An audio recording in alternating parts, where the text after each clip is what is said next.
you just play terrible and you keep playing. And we have strong opinions. What a whiny freaking crybaby response. This is Stillman and Company with Jared Stillman. Presented by TriStar Moving on Nashville's best sports talk, 102.5 and 106.3 The Game and the Game Nashville app. Stillman and Company is delivered by TriStar Moving, 102.5, 106.3 The Game. Streaming live on Twitter, Twitch, YouTube, and Facebook Live. Thanks to Superbook Sports, live from the Hiller Plumbing, Heating, Cooling, and Electrical Studios. Ian is here today. Hello, Ian. What up, what up? All right, we got some big news to get to today. We got some big drama to get to. We got what I was not expecting today, and that is rumor upon rumor, gossip upon gossip, involving the two most important players on the Tennessee Titans. Like it or not, but there is some serious drama between the Tennessee Titans and Derrick Henry, and there is some serious drama between the Tennessee Titans and Jeffrey Simmons. And so what we know of the situation, let's start with Henry. This comes from Michael Silver, who has covered the NFL for, 30 years, if I had to guess. Mike Silver writes, and this was for Bally Sports, but Mike Silver's been all over the place. He wrote, quote, according to my sources, all of them current general managers, Tennessee Titans running back Derrick Henry, Los Angeles Rams quarterback Jalen Ramsey, and Arizona Cardinals receiver DeAndre Hopkins are among the players who have been shopped in recent days. Now, I don't care about Jalen Ramsey, and I don't care about DeAndre Hopkins, but I do care about Derrick Henry. So either Mike Silver is completely lying when he says that, according to his sources, all of whom are current general managers in the league, the Titans are shopping Derrick Henry. So either Silver is lying, the general managers on the other side are lying, or the Titans are shopping Derrick Henry. Now, the other side of this coin is the Jeffrey Simmons front, which is Jeffrey Simmons took down all of his Instagram stuff as far as the Titans are concerned. The dissociation on social media, which is always step one in some kind of contract negotiation. And you can't tell me it's a big deal because of what happened last year. Last year was the year where everybody told us, oh, that's not a big deal, or oh, this doesn't matter, or whatever. And then they traded A.J. Brown. So you can't tell us that. But we'll start on the Derrick Henry front. Let me tell you why I'm going to start on the Derrick Henry front. There's two things here on the Derrick Henry front that I think are important. Number one, Derrick Henry is the best player in the history of the Tennessee Titans. And while some people would say, well, that doesn't matter right now. What matters is what's important going forward. And at some point, the Dallas Cowboys had to move off of Roger Staubach. At some point, the Denver Broncos had to move off of John Elway. At some point, the Indianapolis Colts had to move off of Peyton Manning. It happens. At some point, Tom Brady left the New England Patriots. But the difference here is that Derrick Henry is still under contract. Derrick Henry is not injured. Derrick Henry is still productive. And Derrick Henry is the only thing that you have going for you. He is the face of your franchise. And you're thinking about shipping him out? So let me just go ahead and put down my opinion, which I know doesn't matter, but I'm going to throw it out there anyways. I wouldn't do this. I know. There are going to be people that say you can't build a team around a running back. Well, last time I checked, the Titans have been pretty good over the last 5 or 6 years since they've built their team around Derrick Henry. And I know there are going to be people that say, well, the Buffalo Bills don't build their team around a running back, and the Kansas City Chiefs don't build their team around a running back, and all these other teams that are good don't build their teams around running backs. And you'd be right. But let me ask you, how many teams are there in the league that are exactly like the Chiefs? How many teams are there that are built around the quarterback where the quarterback, you can trade away a Tyreek Hill and it doesn't matter? 2. Cincinnati, Kansas City. By the way, I'd like to see what happens in Cincinnati if Jamar Chase and T. Higgins weren't there anymore. And I don't know what would happen. But you cannot move off of Derrick Henry if you want to be good next season. Now, I hear a lot of you. I hear your calls. I read your texts. I see you on Twitter. And I hear a lot of you that say, time to blow it up, time to move on. This chapter of Titans history is over. Close the book. Move on from Tannehill. Move on from Henry. And every time I hear that, I think to myself, you do realize how close to the playoffs you were in a season in which everything went wrong, right? Like, you do realize how close you were. You do realize why you were that close. You do realize why you've won all these games over the last handful of years. It's because of Derrick Henry. So you can say whatever you want about whether or not you can win a championship with a running back as the star featured player. I'm not convinced that Derrick Henry's the reason why the Titans haven't won these championships that everybody feels so entitled to winning. I mean, I don't think it was Derrick Henry's fault after he rushed for, I think it was 62 yards in the first half to go up 17-7 on the Kansas City Chiefs in the AFC Championship game. I don't think that was Derrick Henry's fault that Patrick Mahomes broke free. I don't think it was Derrick Henry's fault that Ryan Tannehill can't throw for 350 yards. Derrick Henry has made all of these guys that have been on your team over the last 6 years that are incredibly average players, he has made them all better. A.J. Brown is the only elite offensive player that Derrick Henry has had around him the entire time he's been here. Other than that, Mariota, average player. Tannehill, average player. Corey Davis, average player. Jonnu Smith, average player. Austin Hooper, average player. Robert Woods, average player.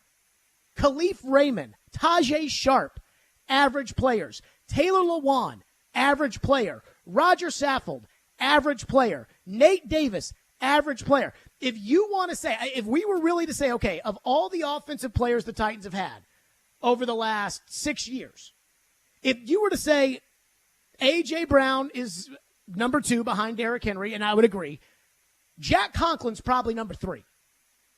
And Derrick Henry only had him for almost one half of one season. Other than that, they're all average players. And it's Derrick Henry who has carried an average roster to the number 1 seed in the AFC, to the AFC Championship game, to back-to-back AFC division titles. And Derrick Henry almost carried you to one this year with no offensive line, with the dumbest offensive coordinator who took him out of the game on 3rd and 2 against the Chargers, with the team that traded away A.J. Brown. The only reason that you're any good is because you have Derrick Henry. The only reason you've been any good is because you have Derrick Henry. And I know he's approaching 29 years old. And I know when you're approaching 29 years old, there is a chance, and I get it, there is a chance when you're approaching 29 years old that you are no longer going to be the same. And I understand the idea of getting out a year early as opposed to getting out a year too late. Except that when it is the star player of your franchise, sometimes you just have to ride it out. The San Diego Chargers, eventually LA, I think they're the instance here. Their relationship with Phillip Rivers, they rode it out. They paid Phillip Rivers. They tried to build teams around Phillip Rivers. They never won with Phillip Rivers. They got close. They got to AFC Championship games, just like you did with Derrick Henry. They never got there. They were a number 1 seed with Phillip Rivers, and they rode it out with Phillip Rivers until it was time. The Steelers rode it out with Ben Roethlisberger. That's what you do with that kind of player. When it's just some regular average guy, when it's a Corey Davis, when it's a Jonnu Smith, when it's a Taylor Lewan, that guy, you take that guy, you try to get out a year too soon. That's what you want. You want to get out a year soon, and you don't want to get there too late. Because then it'll be like last season with Lewan, where you don't have a left tackle and now Dennis Daly's out there. But you don't do that with a franchise icon. You ride that puppy out until he's not good anymore. You don't shop Derrick Henry.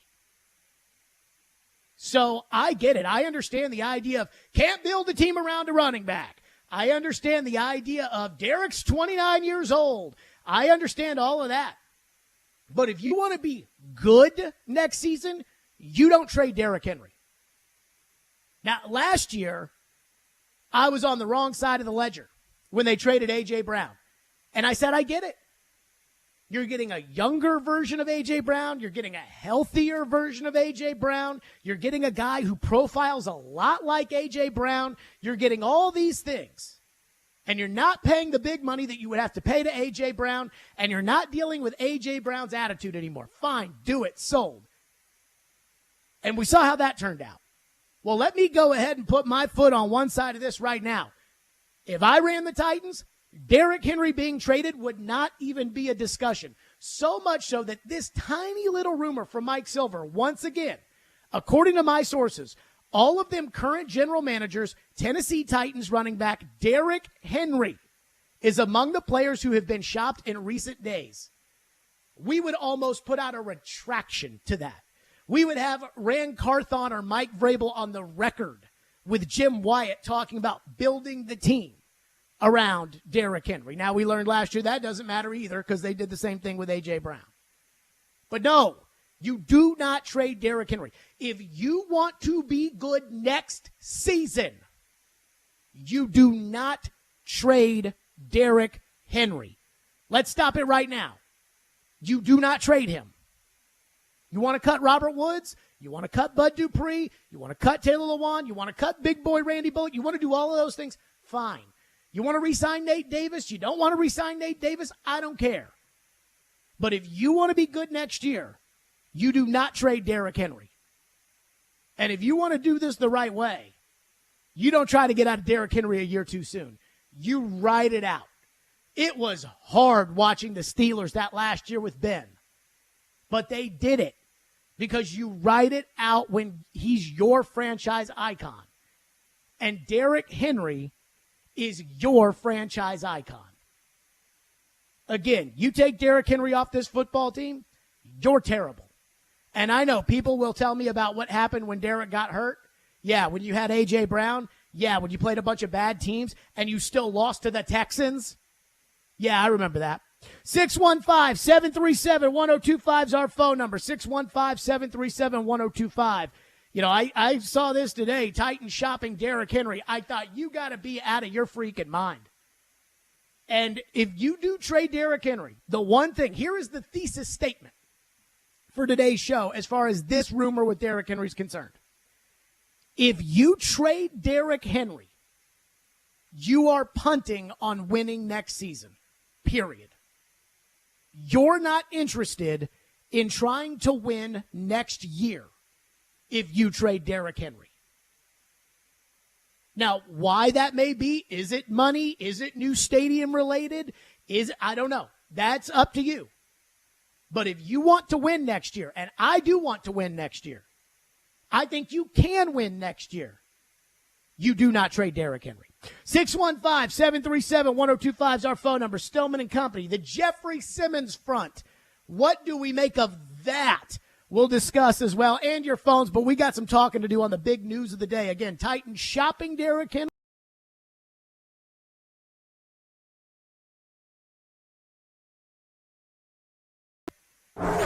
We are your home for every big pass, Kevin Harvick takes over the race lead. big wreck, Trouble turn two. One car is around and hard into the outside wall. and big win. Ricky Stenhouse Jr. has won the Daytona 500. Catch every lap of NASCAR on 102.5 and 106.3 The Game and the Game Nashville app. Over the years, more men have started to seek help for hormonal deficiencies and imbalances. And Dr. Jeffrey Lodge and wife Daphne, along with their experienced staff, give men the treatment required to improve your quality of life, improve your immune system, energy level, cognitive function, and more. There's no better time to achieve a healthy lifestyle. What are you waiting for? Give Cool Springs MD a call today for an appointment at 615-486-3458 or visit our website at coolspringsmd.com. Willie Donick here for Pella Windows and Doors of Nashville. The official 2022 stats are in, and the Pella brand is rated #1 by Nashville homeowners for windows and doors. One reason, Nashville homeowners selected Pella Windows #1 for the highest quality craftsmanship. Another key stat, Pella Windows and Doors of Nashville is also rated #1 for the brand that stands behind their product. If you need new doors or windows, the choice is clear. Choose the experts at Pella Windows and Doors of Nashville. Go to PellaofNashville.com. Your chance to get that rare, hard-to-find luxury pre-owned Rolex timepiece is here at Genesis Diamonds. This Thursday, Friday, and Saturday, Genesis is hosting an epic pre-owned luxury Rolex event featuring a stunning new selection of these hard-to-find watches. Hulks, Submariners, Daytonas, Pepsis, Batmans, all the hottest models that people wait years for. These are carefully chosen timepieces in pristine condition. It's time to treat yourself for something great. And listen to this. With the purchase of any luxury pre-owned Rolex at this event, Genesis will give you a beautiful pair of 2-carat lab-grown diamond stud earrings of the highest quality free. That's a $6,000 value. Also for this event, our pre-owned Rolex buyers are on site offering top dollar for your Rolex. Come see the largest selection of luxury pre-owned Rolex watches in the state and take advantage of our special financing and get a 2-carat lab-grown pair of diamond stud earrings of the highest quality valued at $6,000 absolutely free. This Thursday, Friday, and Saturday only, and only at Genesis Diamonds, your home for luxury pre-owned Rolexes. Green Hills and Cool Spring. While supplies last, see store for details.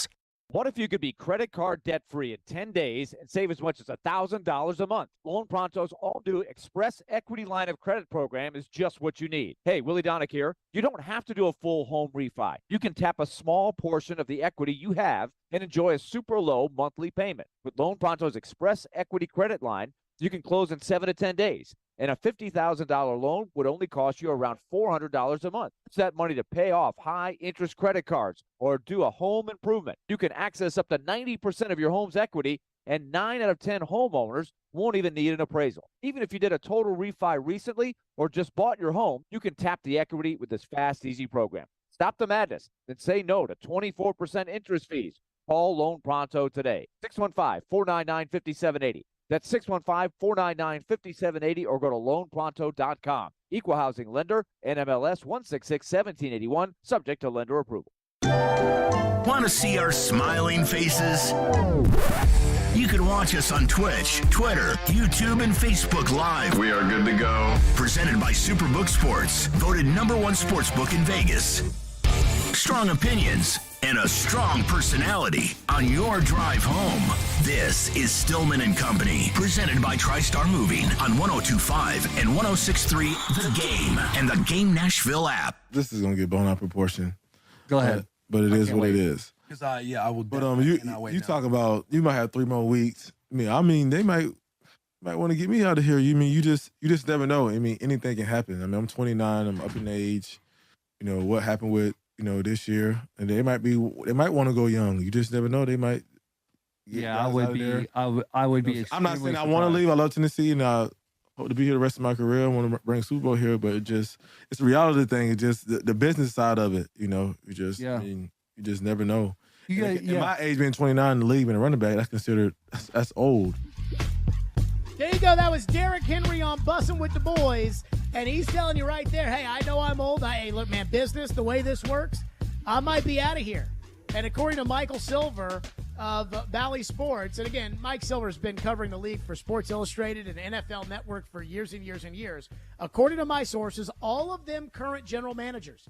As somebody said to me, well, Schefter doesn't have this story, or Rappaport doesn't have this story, or, Albert Breer doesn't have this story. So don't you find it odd that nobody else has this story? And I'm thinking to myself, but at least Silver is saying, my sources are general managers.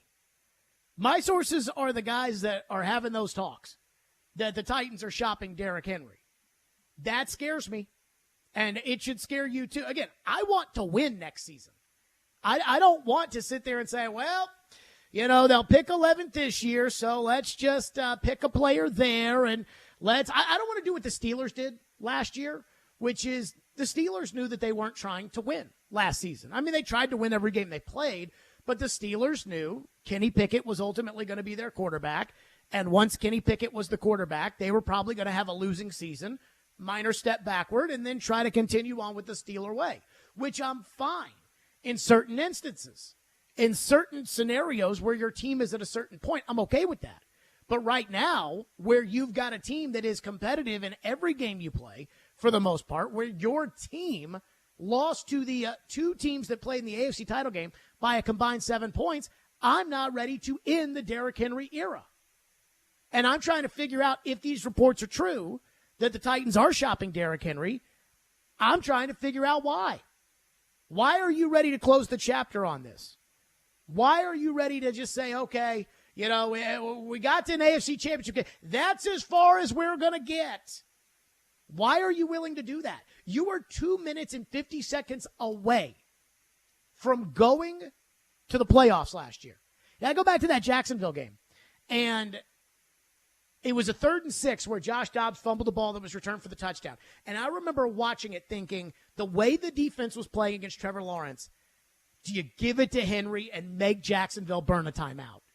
Do you do that so then you punt it and you put your defense back on the field and nothing bad happens? And as I was thinking that, Josh Dobbs fumbled the ball and you lost. Derek was phenomenal in that Jacksonville game. Derek still got it. He had no offensive line in front of him this year. He had the dumbest play caller. They traded away A.J. Brown. There was no threat on the outside. There was no team that was saying, oh, boy, better watch out when Nick Westbrook-Akine is in the ball game because he might be the one that beats us. No, it was Derek, and he still had a great season. You don't trade that, not if you want to win. That's my big point there. The second thing, and I do promise we'll get to your phones today, the second thing is the Simmons front. So Jeffrey Simmons took down all the pictures on Instagram and, according to TD, unfollowed the Titans. So last year, everybody told me that all that social media stuff, that's not a big deal. A.J. Brown, they're going to find a way. And they told us, don't worry about it. I don't foresee that we're going to trade A.J. Brown and all that kind of stuff. And I'm just telling you, this is the first step in this era of bargaining. This is the first step of a showdown. The first step is to take the pictures down. Think about it like your house. And think about it if you lived in your house with somebody else, or if you had a girlfriend, or if you had a boyfriend, or whatever it may be. And there are pictures in your house of the two of you. And then all of a sudden you open the door one day and those pictures are down. How would that make you feel? What would that tell you? It would tell me that something is wrong. And that is one of the tools that these players have today, even though it really doesn't create a lot of leverage. It does create a story. It does stir it up. It does make fans fear that something is wrong. And so the Titans go to the Combine. I reported on Friday that word on the street was the Titans were telling people at the Combine that they didn't have a lot of money to spend in free agency. So I told you that.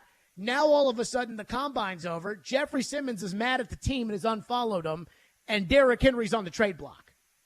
What? Hold up now. And so, again, do I think it's the end of the world that Simmons took the pictures down? Do I think that now all of a sudden the differences between the Titans and Jeffrey Simmons are irreconcilable? No. Do I think that this is like Lamar Jackson versus the Ravens level drama? No. Do I think it's a big deal? Yeah, I do. Because if we're headed to a showdown, the only leverage Simmons has, he can't hold out. You cannot hold out. If he holds out, it is $40,000 a day. And the fines are unforgivable. And if he misses any of the preseason games, even though you and I both know he's never going to play in those preseason games, if he misses a preseason game, he loses a game check. He's not going to do that. Not when he's slated to make $10-7-5. He's not going to lose $600,000 a game check for 3 preseason games. He's not going to get fined $40,000 a day, which I think ultimately comes in around somewhere around $2 million or something like that. He's not going to do that. So he can't hold out. Now, OTAs, some mini camps, he may not be there. But as far the offseason program, but as far as leverage, this is all he's got.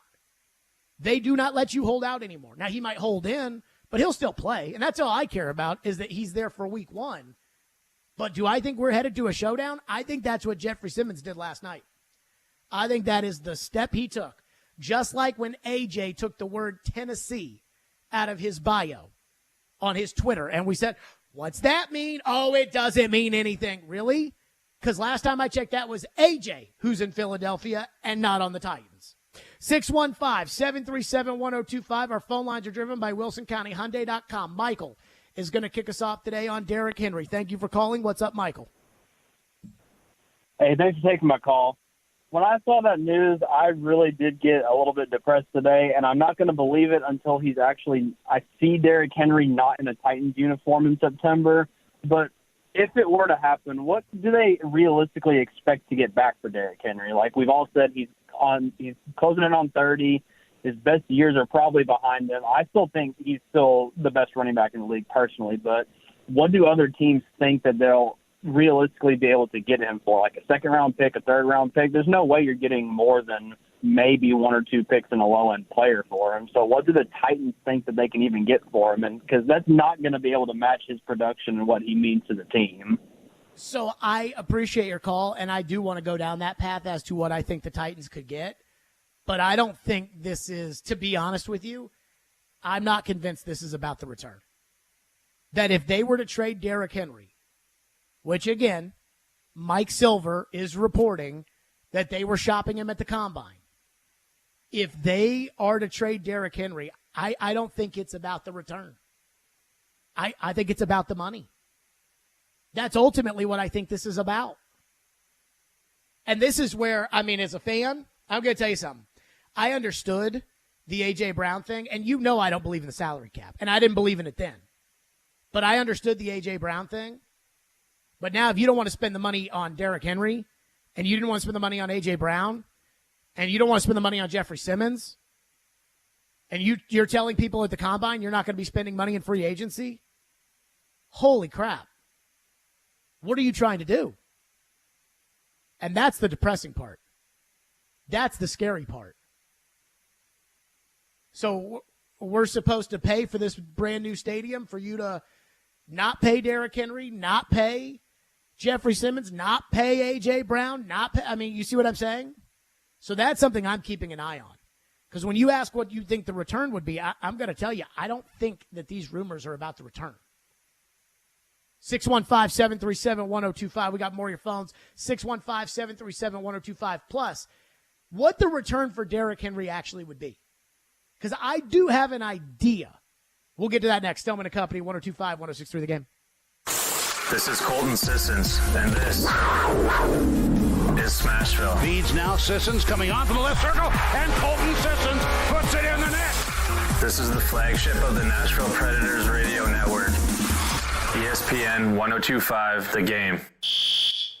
Attention all fire and safety line experts. Middle Tennessee's fastest growing fire protection company is looking for experienced service technicians, designers, and sprinkler system experts like you. Tired of working for a large corporate employer? Work for a company where you're more than just a number. Jarrett Fire Protection is owned and operated by Nashville natives and wants to invite you to grow with their amazing team. Hi, I'm Jason Jarrett, owner of Jarrett Companies. I'm looking to hire experienced sprinkler experts and will offer a sign-on bonus of up to $5,000 for certified professionals. In addition to our great benefits that include a 401k match, PTO, and top pay with annual bonuses, we will also provide you with the top-of-the-line tools, trucks, and equipment that you need to grow your career. Our customer base is large and business is booming with many opportunities for advancement. Give us a call or go online to jarrettfire.com and apply today to become a member of our family and protect our community. That's JARRETT fire.com. Jarrett Companies, where we are above and beyond industry standards. Sports and leadership go hand in hand. In fact, 94% of women executives were student athletes. Play Like a Girl is creating a more equal playing field for the next generation of women in leadership. You can help too. Become a mentor, donor, or volunteer. Learn more at iplaylikeagirl.org/mentor. Houston Clinic Orthopedics at TriStar Hendersonville Medical Clinic offers world-class orthopedic care. The doctors at this location specialize in hand, knee, shoulder, hip, foot, ankle, and spine, and general orthopedics. They accept walk-in and same-day appointments. Get back to enjoying life. Schedule your appointment online at tn.houston.com or just walk in to Houston Clinic Orthopedics at TriStar Hendersonville Medical Clinic. When experience matters, trust Houston Clinic Orthopedics. All of us at Cromwell Media, who owns this radio station, are recognizing two special teammates this month. Andrea Kamer is celebrating her 16th year as our corporate business manager. It's no secret, Andrea is the glue that holds everything together around here. And we're saluting Caroline Fenton, one of our stellar co-hosts of the Midday Show on 102.5, 106.3 The Game, as she wraps up her second year with us. Andrea and Caroline, you are what makes this a special place to work. Want to join our team? Send us a note at together@cromwellmedia.com. 615 Chutney. You might recognize the name. Real Nashvillians know the 615 Chutney food truck used to be the spot. Now they have a full restaurant in Bellevue. Make no mistake, it's a new look with live music, an art gallery, and even a robot server. Yeah, a lot has changed, but it's still the same old chutney. They still serve up authentic and delicious South Indian cuisine to hundreds of satisfied customers every week. And they've become a Nashville staple along the way. Just ask around. Open for dine-in, carry out, and delivery through Grubhub. That's 615 Chutney in Bellevue, a very Indian affair. Who piqued the Titans' interest at the NFL Combine last week? Whose draft stock rose? Whose draft stock fell? All of that from 11 to 2 tomorrow on 102.5 The Game. Hey, Nashville, it's Mike Greenberg, and you're listening to Nashville's best sports talk, ESPN 102.5 The Game. Chris Johnson's our guest. How much longer do you think Derrick Henry can continue to play at the level that he's playing at? I think he got some years. And the reason why I think that is because the way that the NFL offenses have evolved, you're not able to hit how you usually can hit guys.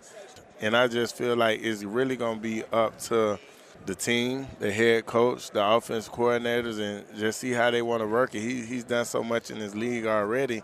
I think by them getting a guy in there to able to spell him, get him in there, third downs, run some routes, a guy that can come in there and take over the whole series, a couple series away from him, so we don't have to go in there and be like, oh, we running Derrick 30 times this game, 35 times this game. That's going to help prolong his career. I think that's something the Titans are going to do, and I think that will give him a couple more years. That was Chris Johnson, CJ2K, on our show at the Super Bowl, talking about how much longer Derrick Henry has. And I don't know how long Derrick has. I don't.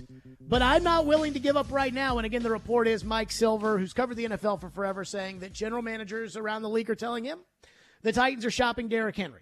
And then we have the Jeffrey Simmons drama as well. Jeffrey Simmons removing all notifications or all, I don't know what you call it, all association with the Titans off of his Instagram page as well. Colleen is up next, 615-737-1025. What's up, Colleen? Hey, what's up? How are you? Thank you for taking the call. Sure. So why are they even doing talks like this? Because my thing is this: Derrick Henry is like today's Barry Sanders, or and stuff like that. Like, come on! If you're even giving talks like that up, you might as well just hand Vanderbilt football a national title here, and you might as well not even give them the opportunity to build the stadium, because you're putting $2 billion into a new stadium for what? Derrick Henry is Titans football. He is the offense. Why are we doing this? For what? There shouldn't be any talks about it at all. He's loyal. He's Titans football. He's loyal to Nashville. Who cares his age? Because of the fact that he can outrun any of these new people coming into the NFL. And it's no disrespect to them, the new people coming in, but he's great. He's that good. So I'm with you on a lot of the things you said. Thank you for your call. I'm not sure where you were going with the Vanderbilt comment, but it's neither here nor there. I mean, I would say this about the Derrick Henry front. Like, I'm reading through some of your text messages, and the sentimental value of Derrick Henry being who he is does matter in this case. Like, he's the one guy, and I will tell you, do not fall in love with your players. Like, I have told you that no matter what the team is, no matter what the situation is, I have said, do not fall in love with your players, because they are assets, and for the most part, they are depreciating assets in almost every sport.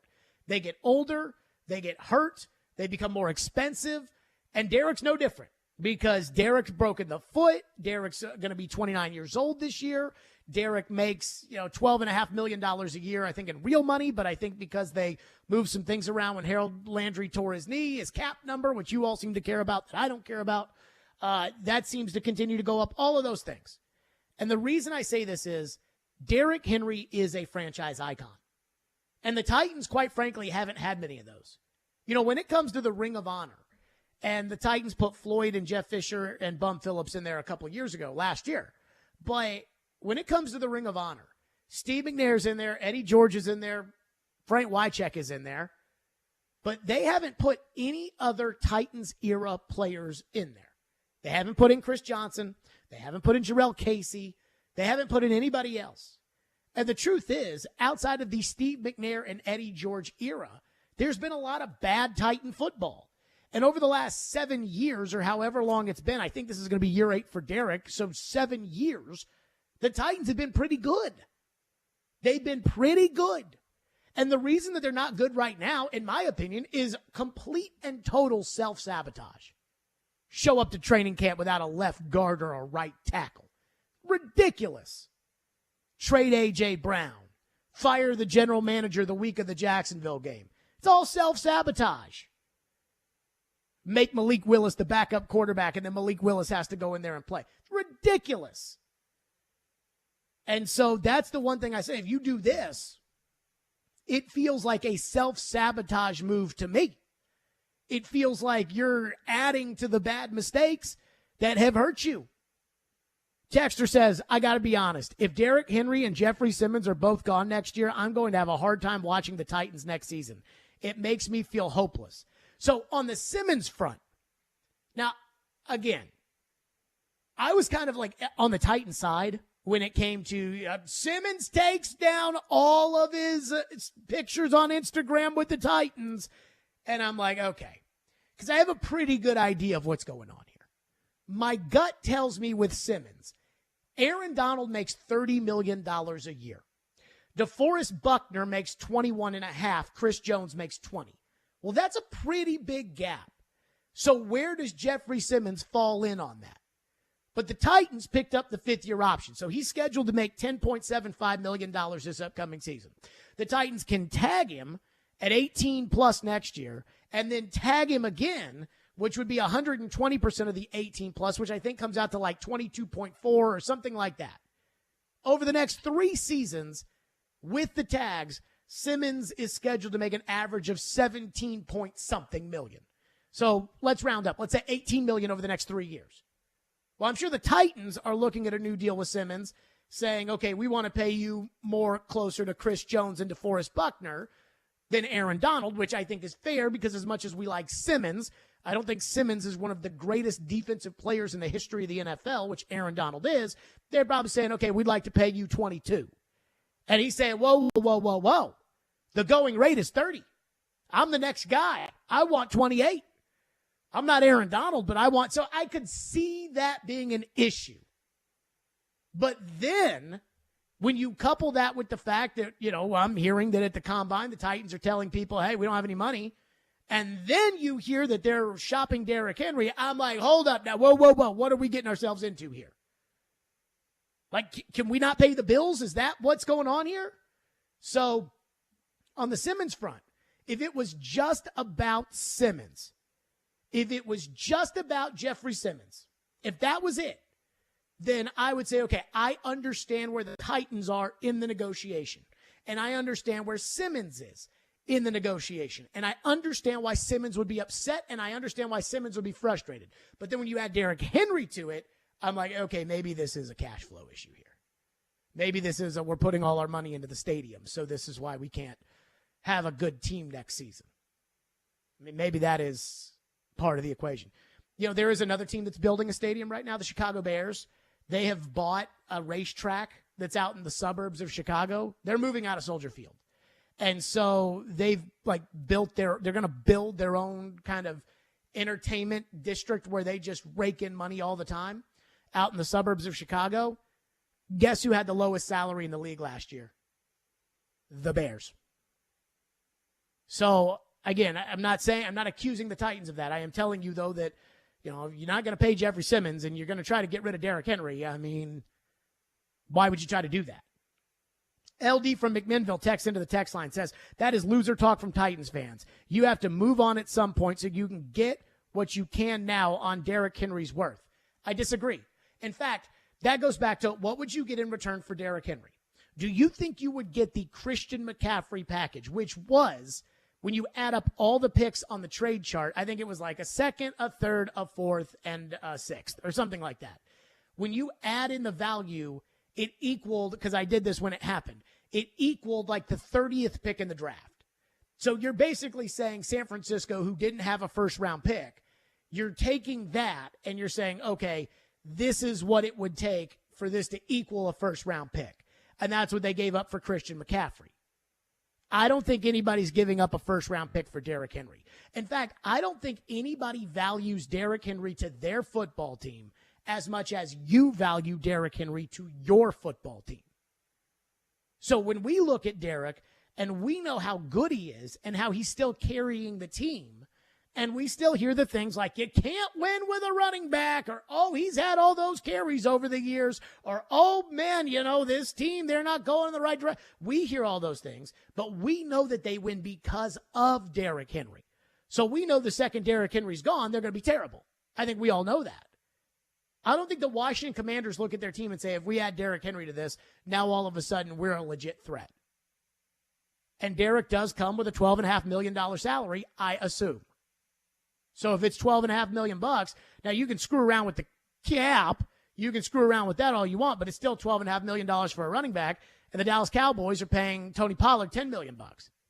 And the reason Tony Pollard's getting the franchise tag, and the reason why Daniel Jones and the Giants are going to come to an agreement by tomorrow, is because you like to tag these running backs. You don't want to pay Saquon Barkley $16 million. You want to tag them. That's what you want to do. And so Derrick is more than the tag.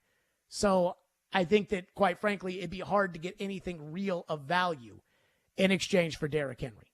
615-737-1025 is our phone number, 615-737-1025 if you want to weigh in again.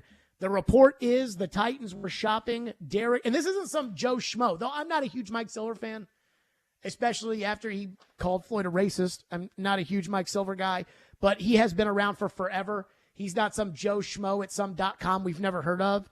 And he is saying, according to his sources, all of them current general managers, the Titans are shopping Derrick Henry. And then obviously, TD put this out there yesterday. And this does not take a law and order level investigation to get to the bottom of Jeffrey Simmons taking the pictures off of his Instagram account associating with the Titans, which is usually step one to a showdown. 615-737-1025. And here is something I am starting to get worried about with the Titans. And we've touched on it a little bit. We'll get back into your phones on it. Stillman and Company, 102.5, 106.3 The Game. 185! Every team needs a quarterback. 185! That's why we have Hasselbeck, bootleg, rollout, toss, touchdown. Tim. You can run good plays at the right time. ESPN NFL analyst Tim Hasselbeck gives his expertise on all things NFL. You evaluate players, and then you're turning them over to the coaching staff. Every Tuesday at noon. At the right time. With Caroline, Willie, and D-Mace. Tim on 102.5 and 106.3 The Game and the Game Nashville app. Imagine yourself in a new Toyota. Like Corolla Cross, the first ever Corolla SUV, or the best-selling Toyota Camry, now available with all-wheel drive. And you can get 3.99 APR financing on a new 23 Camry, now through April 4th. With approved credit through TFS, excludes TRD and hybrids. And every new Toyota comes with 2 years no-cost maintenance. Get complete details at buyatoyota.com. Ready, set, go get your Toyota today. Toyota, let's go places. Hey, it's Chase McCabe, and in the past, hair loss was inevitable, but now you have a choice for thicker, fuller hair. Trust the experts with 45 years of experience at Hair Club. They've helped more than 500,000 clients love their hair again. No matter your age, stage of hair loss, or budget, Hair Club can customize a solution for you. And for a limited time, you can get 10% off when you book a free consultation today at hairclub.com/chase. That's hairclub.com/chase. If you missed the latest from Stillman and Company, If there's a game-changing pass rusher that the Titans can take with the 11th overall pick, do it. Add to that firepower on defense. This is a long-winded way of saying that in the past, there would be guys that you would like, or you would say, oh, if the Titans can just be there at 24 and they can take this guy and I'm telling you that at 11, given the circumstances, they don't need a running back, but they need pretty much everything else.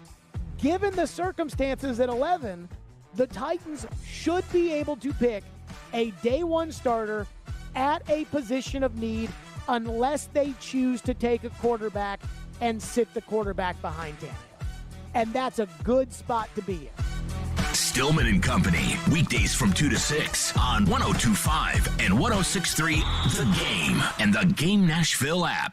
Your chance to get that rare, hard-to-find luxury pre-owned Rolex timepiece is here at Genesis Diamonds. This Thursday, Friday, and Saturday, Genesis is hosting an epic pre-owned luxury Rolex event featuring a stunning new selection of these hard-to-find watches. Hulks, Submariners, Daytonas, Pepsis, Batmans, all the hottest models that people wait years for. These are carefully chosen timepieces in pristine condition. It's time to treat yourself for something great. And listen to this. With the purchase of any luxury pre-owned Rolex at this event, Genesis will give you a beautiful pair of 2-carat lab-grown diamond stud earrings of the highest quality free. That's a $6,000 value. Also for this event, our pre-owned Rolex buyers are on site offering top dollar for your Rolex. Come see the largest selection of luxury pre-owned Rolex watches in the state and take advantage of our special financing and get a 2-carat lab-grown pair of diamond stud earrings of the highest quality valued at $6,000 absolutely free. This Thursday, Friday, and Saturday only, and only at Genesis Diamonds, your home for luxury pre-owned Rolexes. Green Hills and Cool Spring. While supplies last, see store for details.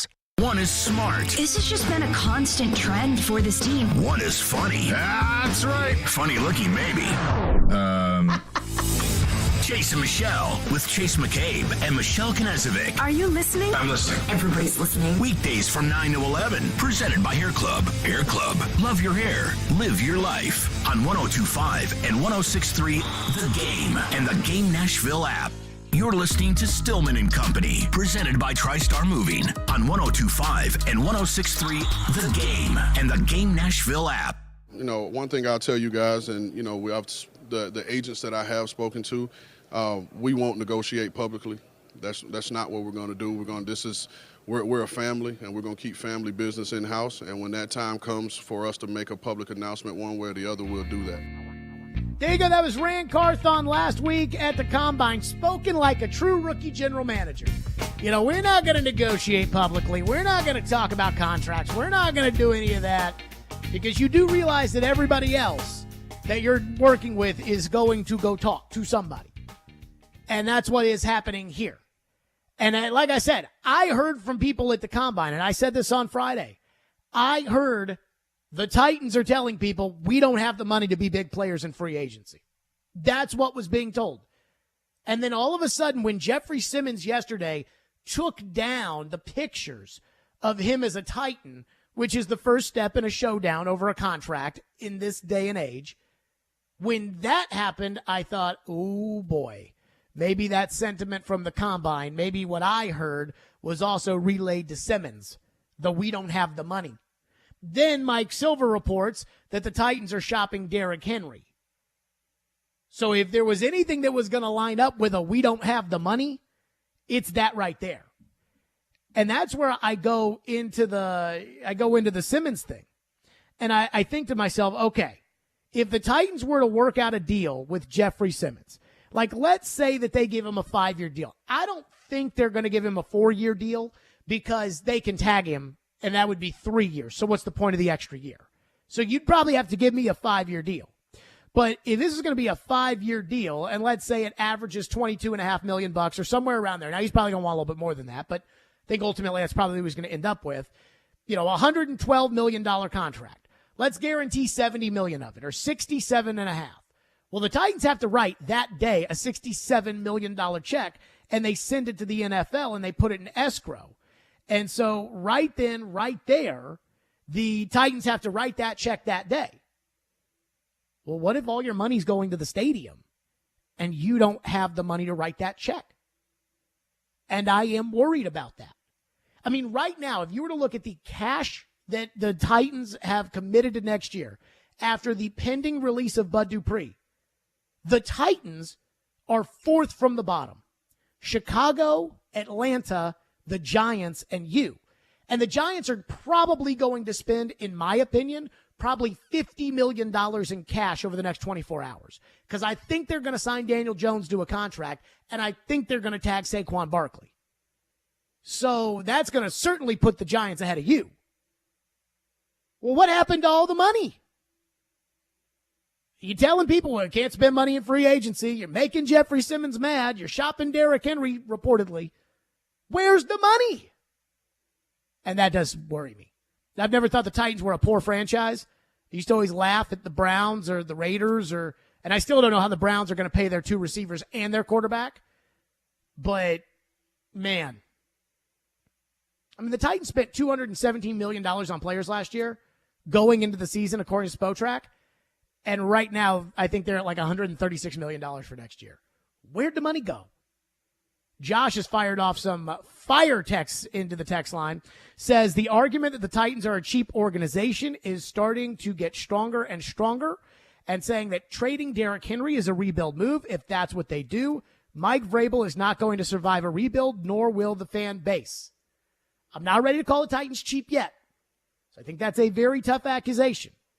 But if you trade A.J. Brown, and you trade Derrick Henry, and you don't work out a deal with Jeffrey Simmons, frugal is probably not going to cut it. Let's go to Steve, who's up next. 615-737-1025. What's up, Steve? Hey, what's up, Jared? I couldn't wait for you to come on today. It's like going to church. And Amen. They just don't, I don't know what it is, but they're not like the Cronkies. They don't have that money. But my thing is this. It seems like we're a farm club. It's like this is a temporary stop before you get to your next destination. And all we got is a coach and a GM blowing smoke. And, you know, coach better and all this stuff. All I know is this. It's like we trading Derrick Henry, but we are kaput. And we're going to be like Wisenhunt County, and they're going to be like Cheech and Chong, still blowing smoke on us, man. Well, here's what I don't get to. Thank you for your call. Good call, Steve. And I do kind of struggle with, Rand Carthon, for instance. And I don't know Rand Carthon. We had him on the show once. And I honestly, I'd like to get to know Rand Carthon before I start, saying things about like, he's this, he's that, he's whatever, I'd like to get to know him first. I'd like to get off on the right foot before I start accusing people of things. But it came out today the Titans are planning to release Bud Dupree. This is what Rand Carthon said last week. Ian, if you could. This is what Rand Carthon said last week when he was asked about Bud Dupree. And I understand that general managers don't always have to tell the truth. They certainly don't have to show you their cards. But I think sometimes there's a difference between like, hey, you're going to try to avoid saying things that could be used against you. And then there's outright lying. And so I don't know. Maybe he and Bud went on a fishing trip this weekend. I doubt it. But here's what he said last week when he was asked about if they were going to keep Bud Dupree. Bud is a guy that I don't have any, experience with. Obviously he was signed and here under the previous regime. And so Bud is another guy on the team that I need to get to know. And so I understand the question and know, everybody wants to know about his future, but, Bud is on our team, and Bud is a guy that we're going to continue to evaluate. Okay, so I need to get to know him. I don't know him. I've never met him. I've never worked with him. I need some time here to make this decision. And that was last Tuesday, and the Combine ended yesterday, and I'm going to guess Rand was at the Combine the entire time, and now they're releasing Bud Dupree? So did he get to know him? And you know the answer to that. And again, I understand that Rand Carthon is not going to lay his cards out there. We don't even know how much authority Rand Carthon has within the building. And before I just accuse people of being outright liars, I would like to get to know them, so I'm not going to say that. But just from a fan perspective, or just sitting out here to the point of the caller that said, hey, it's just like they're blowing smoke. I mean, here I am hearing you say, hey, I have to get to know Bud Dupree before we can make an evaluation. And then you turn around and cut him without doing any of the things you said that you had to do. And that does kind of feel like you weren't telling the truth. And it doesn't feel like, again, and I never covered Floyd when he was general manager. I don't think Floyd would have lied like that. Yeah, I don't think he would have said right then and there that they were going to cut him. But I don't think he would have said, I have to get to know him and evaluate him before I can make that decision. And then 3 days later, cut the guy. And it's like, well, if you're going to lie about that, and again, I am not calling Rand Carthon a liar, but if you're going to just blatantly lie about that, then what's coming out of your mouth that matters? And you can say that, well, it doesn't matter what they tell the media. And I think that's what a lot of coaches and general managers think, because they're taught to hate the media. They're taught that the media has a job to do, but that the media is bad. I'm telling you, the best coaches, the best executives, they know exactly what they're doing as far as the media is concerned. And they know who they're talking to when they're in front of the cameras. And they know they're talking to their fans. And so, to the point of the caller about the blowing smoke, I understand. Texter, and this is a really good question. Texter says, Jared, who are the Titans paying on the roster that's taking up all the cap space? I'm confused how the Chiefs, Bucks, Cowboys, and other teams can pay the players, but the Titans are so strapped for cash. Well, forget about the Cowboys, because the Cowboys don't spend that much money. You know, that is a fallacy when it comes to the Dallas Cowboys. Is that, oh, Jerry, he'll spend whatever it takes. 30th in the league last year in cash spent. Here is where the money is going for the Titans right now. Right now, they don't have a lot of money on the books. Right now, it's Tannehill, Henry, Byard. That's pretty much it. So, but for the past years, Julio Jones, Ryan Tannehill, Taylor Lewan, I mean, they were spending money now. Like, they have spent the last 2 years, 21 and 22, they have spent some serious money. So when you ask about where all the money is going for this year, well, right now, the Titans, and I don't care about cap space because the cap's fake. The New Orleans Saints perpetually are $900 trillion over the cap, and they just signed Derek Carr to a $150 million contract. So I don't care about the cap. You know it's fake. What bad day for Joe Rexrode, by the way. But as far as the actual money's concerned, the Titans are not spending a lot of money as of right now for this upcoming season. Now, they go into training camp and they sign, or training camp, they go into free agency next week and they sign Orlando Brown. I may be singing a different tune. They go out there and get some impact players and spend some money and the numbers look, that's one thing.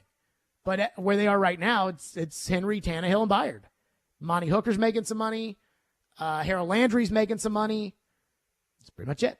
615-737-1025 is our phone number, 615-737-1025. Now, here is the one thing that makes me believe that this story about Derrick Henry is true. And if what I heard equals this story that the Titans are shopping Derrick Henry, it is a scary thought. We'll get to that next. Stillman and Company, 102.5, 106.3 The Game. All the big plays. For the win! Yes! Vanderbilt wins it! All the big stories. Quarterback carousel, what the Titans decide to do at the quarterback position. All in one place. We are Nashville's best sports talk. 102.5 and 106.3. 10% chance of making the playoffs. Checkered flag is in the team air. with incredible talent. Every team in the league.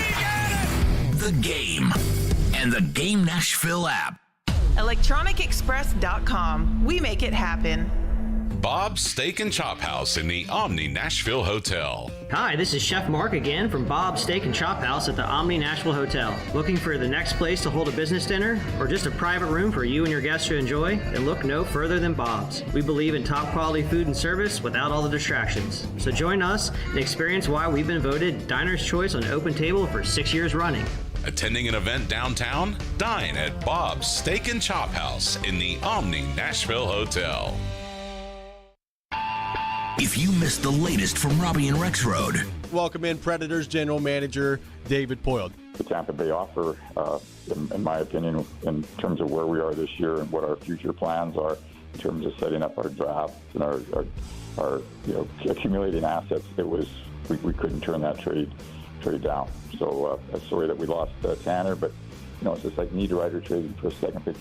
We need to make some changes.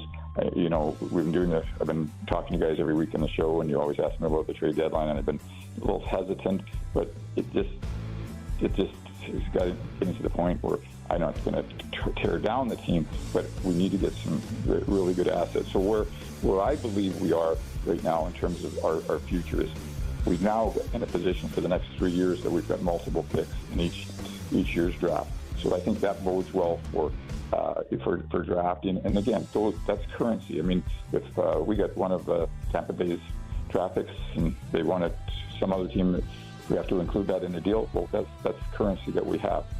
I also think our farm club in Milwaukee, which we've talked about on the show before, we're going to have 4 first-round picks playing down there in Milwaukee. Hopefully, those are all good assets. Hopefully, those are all prospects that can play for our club in the next couple of years. So I really feel that this, as we split hairs here, my reset and maybe your rebuild is going to go faster. I do not want to be a situation where we go from missing the playoffs for the first time in 9 years, if that's what happens this year, to a team that doesn't make the playoffs for a lot of years like some other teams have done. I want to get back up as quickly as possible, and I think Barry shares that vision with me. Robbie and Rex Road, weekdays from 6 to 9 on 102.5 and 106.3 The Game and the Game Nashville app. Now, your Game Center update. This Game Center update is brought to you by the law offices of Amanda J. Gentry. It's been a busy Monday in the NFL offseason. First, with the Titans news, the NFL Network is reporting that the Titans will be releasing outside linebacker Bud Dupree. Dupree was set to make $17 million in 2023. Mike Silver of Bally Sports is reporting that the Titans have had trade talks involving running back Derrick Henry. In other NFL news, one of the quarterback dominoes has fallen. Derek Carr and the New Orleans Saints have agreed to a 4-year deal worth $150 million. In some franchise tag news, the Jacksonville Jaguars are tagging tight end Evan Ingram, and the Cowboys are tagging running back Tony Pollard. The Nashville Predators are back in action tonight as they are in Vancouver taking on the Canucks. The team recalled forward Michael McCarron this afternoon from AHL Milwaukee. The Preds are still 6 points out of the final playoff spot. It's a late one tonight with puck drop at 9:30 and pregame at 8:30 right here on the Preds Radio Network. And in some college hoops news, Vanderbilt head coach Jerry Stackhouse was named co-SEC Coach of the Year, along with Buzz Williams of Texas A&M, and Vandy big man Liam Robbins was named SEC Defensive Player of the Year. This update is brought to you by the law offices of Amanda J. Gentry. I'm Ian Safar for 102.5 and 106.3 The Game. For more, follow us on Twitter at 102.5 The Game or visit thegamenashville.com. Live from the Hiller Plumbing, Heating, Cooling, and Electrical Studios. WPRT-FM Pegram, WPUC HD2 Laverne. Nashville's exclusive home for the Nashville Predators. 102.5 and 106.3. A gunny performance. Do your job. And the Tigers regain the lead. The Game. A Cromwell Media Station. Where you have a voice. He had a competent coaching staff. You just play terrible and you keep playing. And we have strong opinions. What a whiny freaking crybaby response. This is Stillman and Company with Jared Stillman. Presented by TriStar Moving on Nashville's best sports talk, 102.5 and 106.3 The Game and the Game Nashville app. Stillman and Company is delivered by TriStar Moving, 102.5, 106.3 The Game, streaming live on Twitter, Twitch, YouTube, and Facebook Live. Thanks to Superbook Sports, live from the Hiller Plumbing, Heating, Cooling, and Electrical Studios. Again, the story of the day, there's really two of them. The story of the day, Mike Silver with Bally Sports, although Mike Silver worked for Sports Illustrated and NFL Network for years, saying, quote, according to my sources, all of them current general managers, Tennessee Titans running back Derrick Henry, Los Angeles Rams cornerback Jalen Ramsey, and Arizona Cardinals receiver DeAndre Hopkins are among the players who have been shopped in recent days. Now, I don't care about Hopkins, and I don't care about Ramsey, but Derrick Henry. And first of all, didn't we know they were shopping those guys?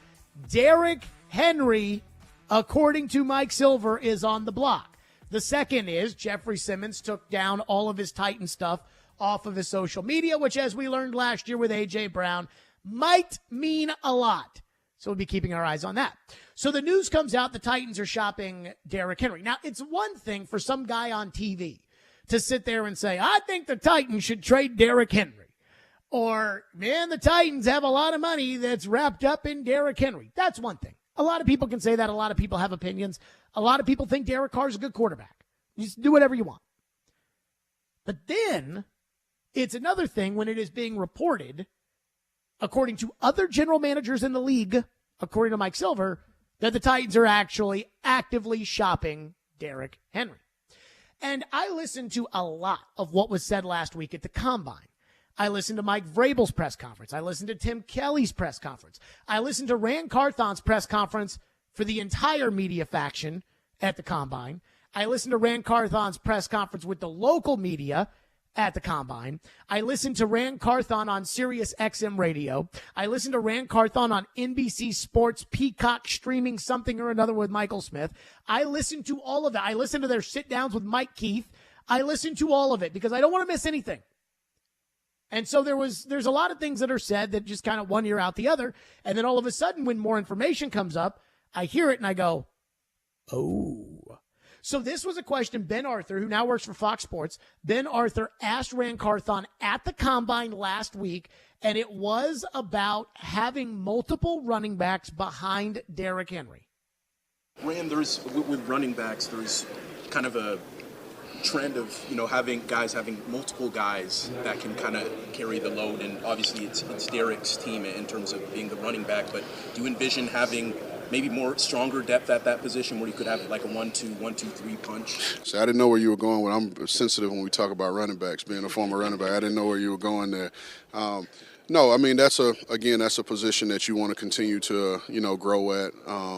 Haskins and those guys, they just need opportunities to prove who they are and what they're worth, and I think those guys are talented. Again, running back is one of those positions you got to get touches to kind of show who you are and what you can do. So I don't think it's fair to say that we don't have a 1-2 punch. It's just those guys just need more opportunities. Okay. So the question was, do you need to have some guys behind Derrick? And the answer was, hey, I think Haskins needs some more opportunities. I think we need to get, and he kept saying Haskins and those guys. I mean, we're not talking about Julius Chestnut here, are we? I hope we're not. But I think he's telling you, like, oh, no, we're going to give the ball to Hassan Haskins more. To which I think, holy crap. So now that we know that they're shopping Derrick Henry, and the general manager, we go back to last week, and he's saying we need to get Hassan Haskins the ball more, I think, oh, my God, what is the plan here? And the anxiety inside of me kicks into an all-time high. I'm like, did they sit down in a meeting? This has analytics written all over it. But did they sit down there and did they say to themselves, according to our analytic model, Derrick Henry at $12.5 million is actually not better than Hassan Haskins at $832,000 because yards per metric carry, Derrick Henry actually only averaged 6.3 and Hassan Haskins averaged 6.2. So if we give Derrick Henry's carries at the dollar value that we have for Hassan Haskins, then we will. Is that what happened? Because when I hear the general manager say something like, I think that we've got some good backs behind Derrick Henry, Haskins, and those guys. Didn't mention Hilliard. Didn't mention Ward. Didn't mention Chestnut. But we need to get those guys an opportunity. We got to show what these guys can do. These guys need to, look, no offense. I think Hassan Haskins is fine. I think he's a fine backup running back. But if your plan is to trade Derrick Henry and turn around and hand the ball to Hassan Haskins, I quit. Like, I'm not interested. No, thank you. Really? And again, I heard that last week, in one ear, out the other, because I didn't even think that this was a discussion worth having, that the Titans would be considering going into next season without Derrick Henry, and that their primary ball carrier would be Hassan Haskins. No disrespect to Haskins, but come on now. I didn't think that was a legitimate possibility. And then you hear, hey, yeah, my sources say, according to other general managers in the league, they're shopping Derrick Henry. Roll back what the GM said. He said, we need to give Haskins and those guys some opportunities. This is not Little League where everybody gets to bat. In fact, I remember when the Titans wouldn't give Derrick Henry opportunities. I remember when Derrick was 5.5 yards a cut, and all of a sudden Matt LaFleur and Mike Vrabel wanted to play David Fluellen. over Derrick Henry. I mean, I got to say this. If you think you can trade Derrick Henry, and this may be where this comes from. Again, analytics, I'm sure, is a part of this because, analytics will probably say that the big running back that was second in the league in rushing yards last year, that carried his team to victory half of the time, that had no offensive line, a horrendous play caller, no passing game, that no time of possession. Like, I'm sure the analytic numbers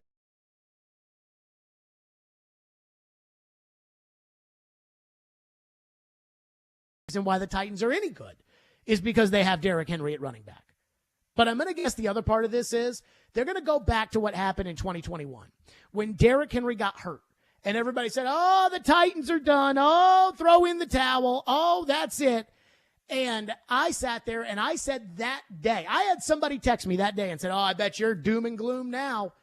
And my take was, you've won the division, so it doesn't matter. Now, if Derrick doesn't come back for the playoffs, you're in trouble. But the rest of the way, you should beat the Saints, who weren't very good. You should beat the Steelers, who weren't very good, and they didn't. You should beat the Texans twice. You should beat Jacksonville. You should beat all these teams. Derrick Henry got you to 8-2 or whatever it was and buried Indianapolis on a broken foot, and you were fine. I think the odds for the Titans to win the division at that point were like minus 800. So he wrapped it up for you. So if they're going back to that and saying, well, it didn't matter that Derrick Henry was out then and they got it done with Deontay Foreman, so let's just run the ball with Deontay Foreman, good luck. Good luck to you. And if your goal is, we can't get Deontay Foreman, but we've got Hassan Haskins. No. And I like Haskins. But no. I've seen Derrick Henry turn minus 2-yard runs into 3-yard runs. And they're the most bulldogish 3-yard runs I've ever seen. Derrick still has juice left in the tank. I don't care what the analytic people say. I don't care what Pro Football Focus said. I don't care about any of that. Real football, give him the rock. Todd Downing wants to take him off the field on 3rd and 2. Get rid of him. But when I played that back, and I hear Rand Carthon just saying, well, I think we've got good running backs. We just need to give them opportunities. And then I hear that the Titans are shopping Derrick Henry. I'm thinking, oh, no. Somebody somewhere thinks this is a good idea. Oh, boy. 615-737-1025 is our phone number, 615-737-1025. We'll get back into your phones because, again, you guys are loaded today on these topics. And then secondly, here's the one person who I really feel bad for. If something goes wrong with Henry or something goes wrong with Simmons or whatever it may be, and yes, trading Derrick Henry is bad. That is something goes bad. If what happens with A.J. Brown happens with Jeffrey Simmons, that's bad. And I'm going to tell you who I really feel bad for, other than all of us. We'll get to that next. Stillman and Company, 102.5, 106.3 The Game.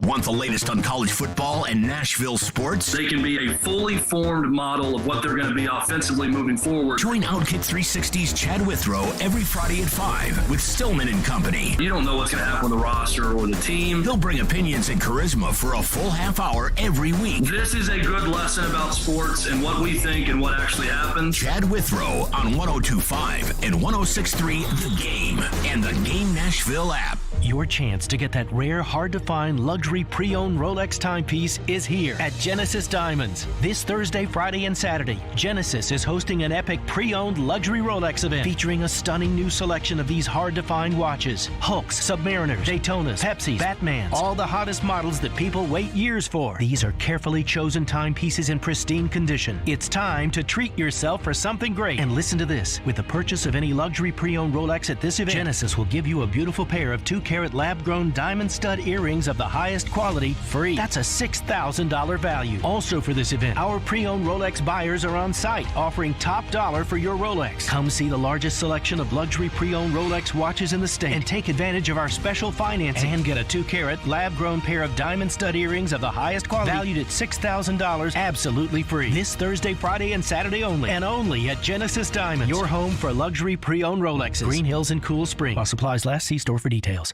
What's up, everybody? Michelle Knezvik here for Superbook Sports. And listen, make 2023 the year you beat Vegas. Superbook Sports gives you the chance every week to go head-to-head with the best odds makers in Las Vegas. No fancy computer algorithms, no guys across the pond setting lines for American sports, just the best team of odds makers in the business behind the counter at Superbook in Las Vegas. Plus, check out some of the best odds boosts and promo bets anywhere. Download the Superbook Sportsbook app or visit superbook.com to start your battle against Vegas right now. Visit superbook.com for terms and conditions. Gambling problem? Call 1-800-889-9789.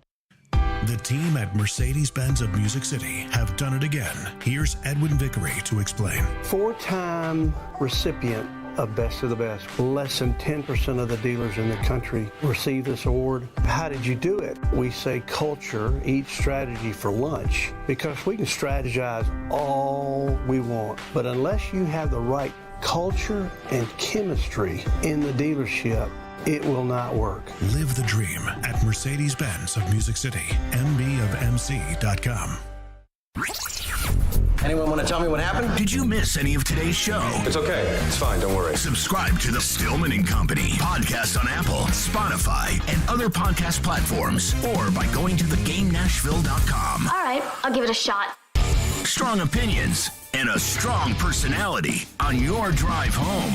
This is Stillman and Company, presented by TriStar Moving on 102.5 and 106.3 The Game and the Game Nashville app. You know, especially like with my injury and, you know, me being up in age, those questions come. You know, they come for everybody. They always come because, I mean, you know, running backs, their span in the NFL is not long. And I know people probably blow this out of proportion about what I said, but I'm just being real, with the history. Running back is 20, 29, 30 is just, 30's usually you try to get him out of there or you think he's going downhill. And then, like you said, offense been sitting around me a long time, and sometimes people won't see something different. Maybe people are tired of seeing me. I'm just being real. I'm not saying I want to be trading anything like that, but I'm just saying, like, you just never know. You just never know. Yeah. You just never know. Anything can happen. You don't ever know. Like, it's like, especially with a new GM, he might be like, man, we get this Henry boy out of here, man. We gotta get him out of here. Derrick Henry on Bussin' with the Boys. By the way, can we get those two to shut up while Derrick Henry's talking? It's the only place in the world where Derrick Henry goes anywhere and says everything. And here they are talking over him the whole time. Just, hush! Let Derrick Henry talk. He never talks and says anything anywhere else. But you're right there. Derrick knows, hey, maybe new GM comes in and maybe he doesn't like me. Maybe he wants whatever it may be. And apparently they are shopping Derrick Henry according to Mike Silver. And again, the report is, according to my sources, all of them current general managers. Titans running back Derrick Henry is among the players who have been shopped in recent days. Now, let me just say this, because again, this is not just Derrick. This is not just isolated. This also includes the Jeffrey Simmons news. And the Jeffrey Simmons news being that he is disassociating with the Titans on social media, which is always the first step in some sort of showdown that usually lasts a couple of months. It happened with Kyler Murray. It happened with Deebo Samuel. And I don't think I need to remind anybody that it happened with A.J. Brown. And so that is something that the Titans are going to have to deal with. It's like the NBA, I think, started this, and now it's kind of become a thing. I'm unhappy, and I'm unfollowing you. Now, I'm going to tell you all this right now. If Derrick Henry is not on the Titans next season, I don't think the Titans are going to be very good. And if the Titans aren't very good next season, I don't think Mike Vrabel can survive that. Now, I know you're probably rolling your eyes, and you're probably thinking that, Mike Vrabel is a great coach, and Mike Vrabel is our coach, and Mike Vrabel. But the thing about Vrabel is, John Robinson gets all the blame for last year's team, regardless of whether or not it's fair. John Robinson didn't create the hurricane of firing himself the week of the Jacksonville game, which happened to become the biggest game of the season. John Robinson didn't take Derrick Henry off the field on 3rd down and 2 against the Chargers. John Robinson didn't do everything wrong. John Robinson didn't fumble the ball at the end of the Jags game. But Mike Vrabel has avoided all blame for the 7-game losing streak that came at the end of last year. But that won't continue.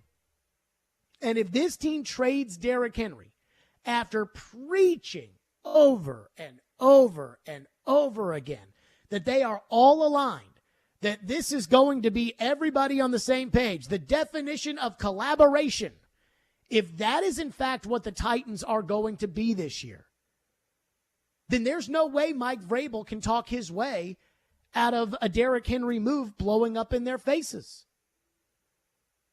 If the Titans were to go out next season and Derrick Henry were to be, no disrespect to Eddie, and you know I love Eddie, but he were to be what Eddie George was at the end of Eddie George's career, which was a big running back who still got yards and still made some big plays in big moments, but was honestly the lowest yards per carry guy in the league with a good offensive line. If that's what were to happen this season and the Titans were to lose because of it, well, we would understand. Hey, they held on to Derrick Henry, and Derrick Henry could only get him so far, and Derrick had a great career and everything else. But if they move off of Derrick Henry and they're not good next season, and I don't see how they can be good next season if they move off Derrick Henry, if that's what happens, Mike Vrabel's not going to survive that. And his shtick of being a complete a-hole whenever he gets mad, that's not going to work either. So, I mean, if we're aligned and we're all aligned in shopping Derrick Henry to these other general managers, I'd take a big, good look in the mirror, Mike, because last year, even though you said you were on board with the A.J. Brown trade, everybody assumed you weren't. And that's probably true. But you can't get out from this one. And if you mess this one up, it's your fault. Phone lines are driven by WilsonCountyHunter.com, 615-737-1025. AG is up next and has been waiting patiently. What's up, AG? Good show. I wanted to ask you, what do you think that we could get for Derrick Henry if we was to trade Derrick Henry and moving forward in the draft and free agency or whatever, what would we be doing to replace Derrick Henry? And one more question, too, is we going to be trading Simmons or it's going to be a release? That's all I got. Yeah, so, I mean, they're not going to release Simmons. And they have Simmons for the next 3 years based upon the fifth-year option this year and the 2 tags. We'll get to Simmons in a second. I don't know what the value for Derrick Henry is. You know, everybody treats trades like there's a precedent set by the trades that this is what it has to be. Almost like laws or judges' rulings. You know, in Johnson versus Fisher, the Supreme Court ruled in 1983 that the lawyer does not have the right to pull his pants down in the middle of the, and so because that happened in 1973, then that has to be upheld today. And with almost all of those instances I just provided you, I'm not sure that's actually how it works. I mean, I think if you've got a Supreme Court that doesn't agree with what the other Supreme Court said, then they'll just say, yeah, we don't buy that. Nope, we don't believe it. Nope, we're doing something else. And I think football trades are the same way. I think in football, it's like we could say, well, Christian McCaffrey went for all these picks. Right. And in that individual instance, there was one team that felt like they absolutely have to have that one player. And that one player, for the individual reasons that one player is successful, fit into what that one team wanted to do, they traded all those picks for him. I don't think there's like a precedent of, well, when Alex Smith got traded, that was a 3rd-round pick, so Derrick Henry's better than Alex Smith, so he has to be better than that. I don't think that's how this works. So everybody keeps asking, what do I think you would get in return for Derrick Henry? I don't know. Is there a team out there that has the available salary space? I'm not going to say cap, because the cap's fake, especially in Derrick's contract, because I think Derrick's owed $12.5 million, but the cap, that number is higher. And so that's because the Titans have given him 2 signing bonuses. Well, whoever acquires Derrick won't pay him $1 of signing bonus. And then what they'll do is they'll convert that to signing bonus, and Derrick will get all his money up front, and it'll spread the money out, and the number will be even lower. So, I mean, is there a team that is willing to pay a running back $12.5 million and feels like we need a big, bruising running back that is not efficient in catching the ball out of the backfield? The only team that I look at and I say, okay, this team could probably do it, this team could probably use it, is Philadelphia. But I don't think they're going to pay that money. And I don't think, for Derrick, for them, he would be absolutely a situational back, kind of like LeGarrette Blount was for them. And I don't think they're going to pay $12.5 million for that. Philadelphia, I think, though, they'll pay. and they'll finagle the cap. The cap is fake in Philadelphia, just like it's fake in New Orleans. If you really want it to be fake, it'll be fake. Buffalo, it's fake. Other places, cap. But, I could see maybe that. Maybe Chicago, because they're so far underneath, like they need big salaries in Chicago. And maybe that, could help out Justin Fields by saying, all right, we're going to give the ball to Derrick Henry. I don't know. What's the value on that? A fourth? I mean, again, last year, Amari Cooper. And it depends on how bad you want to get rid of Derrick Henry. Because Amari Cooper went for a 6th-round pick last year because the Dallas Cowboys had 2 choices.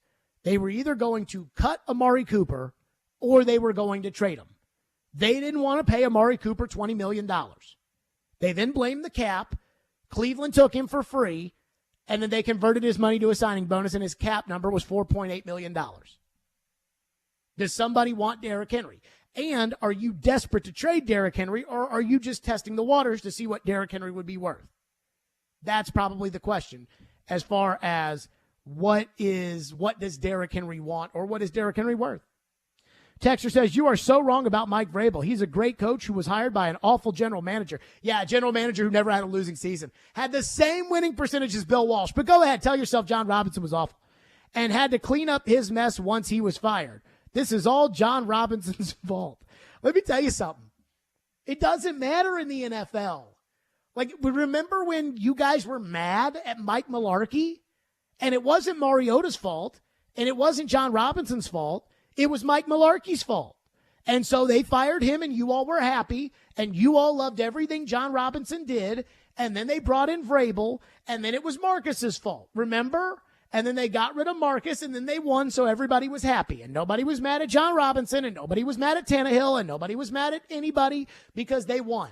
And because they won more than we thought they were going to win. And then the next year, it was the defense, and it was Shane Bowen's fault, and it was kind of Vrabel's fault. And then the next year, Vrabel was coach of the year, and it was Tannehill's fault because he threw the interceptions against the Bengals. And now it's John Robinson's fault. Well, this thing of going forward, if they lose and if they trade Derrick Henry, mark my words, if you trade Derrick Henry, you will stink next year, period. And if that happens, you can't blame John Robinson for that. And I'm not going to let you blame John Robinson for that because you shouldn't be allowed to blame John Robinson for that. And Vrabel's shtick, as good of a coach as he is, and he's a great coach, he's got his weaknesses, but as good of a coach as he is, that shtick is not going to fly if you stink. People are not going to put up with that. People are going to turn on Vrabel so quickly. I feel bad for him if they collectively decide to trade Derrick Henry, because I know how most coaches are. And I know most coaches are sitting there saying, don't trade Derrick Henry, because they have to play against Derrick Henry. Derrick Henry is a Hall of Famer. And when I say Hall of Famer, I'm not talking about a has-been Hall of Famer. I'm not talking about what Adrian Peterson was when the Titans brought him in 2 years ago. I'm talking about what he is right now. He is a beast. You don't trade that unless you're okay with being bad. You don't trade the Cincinnati Bengals. You don't trade Corey Dillon. And when you do, you'll go see Corey Dillon play somewhere else and win a Super Bowl. 615-737-1025 is our phone number. More of your phone, 615-737-1025 if you want to get in here today. So let's isolate the Jeffrey Simmons contract situation, because I think we need to do that. And I think we need to be honest about the situation the Titans are going to see themselves in with Jeffrey Simmons and what Jeffrey Simmons meant yesterday. We'll get to that next. TriStar Moving, my official movers. I moved with TriStar Moving over 2.5 years ago. And I am so glad I did, because they did a fantastic job. Every time somebody asks for moving recommendations, it could be on Facebook, it could be somebody asks for moving recommendations, I immediately text them the number to TriStar Moving, which is 615-640-1219. And I'm like, give these guys a call, tell them I sent you, they'll take great care of you, and I want you all to feel the same way too. When you deal with TriStar, I always say, just get a bid. You don't have to use them, just get a bid. When you work with TriStar, you'll realize how great they are from the top to the bottom. Great people, their owners, Garrett and Robert, local Nashville dudes, good guys that care about having a company that takes care of their customers. So if you're looking to move, give them a call, 615-640-1219. Tell them I sent you, and you'll get 10% off your entire move. That's 615-640-1219, NashvilleMoving.org/radio.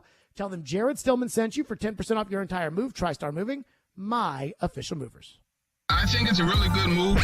TD, it's never the offseason for ESPN's Teron Davenport. I mean, that's something you obviously have to look at. He's always talking about what's next for the Tennessee Titans. Quarterback is a really important thing that they have to get determined. Check out TD, Mondays at 1, Thursdays at 3, and Friday mornings at 8:30. Plus, the Talkin' with TD podcast. Looking forward to that. TD is on 102.5 and 106.3 The Game.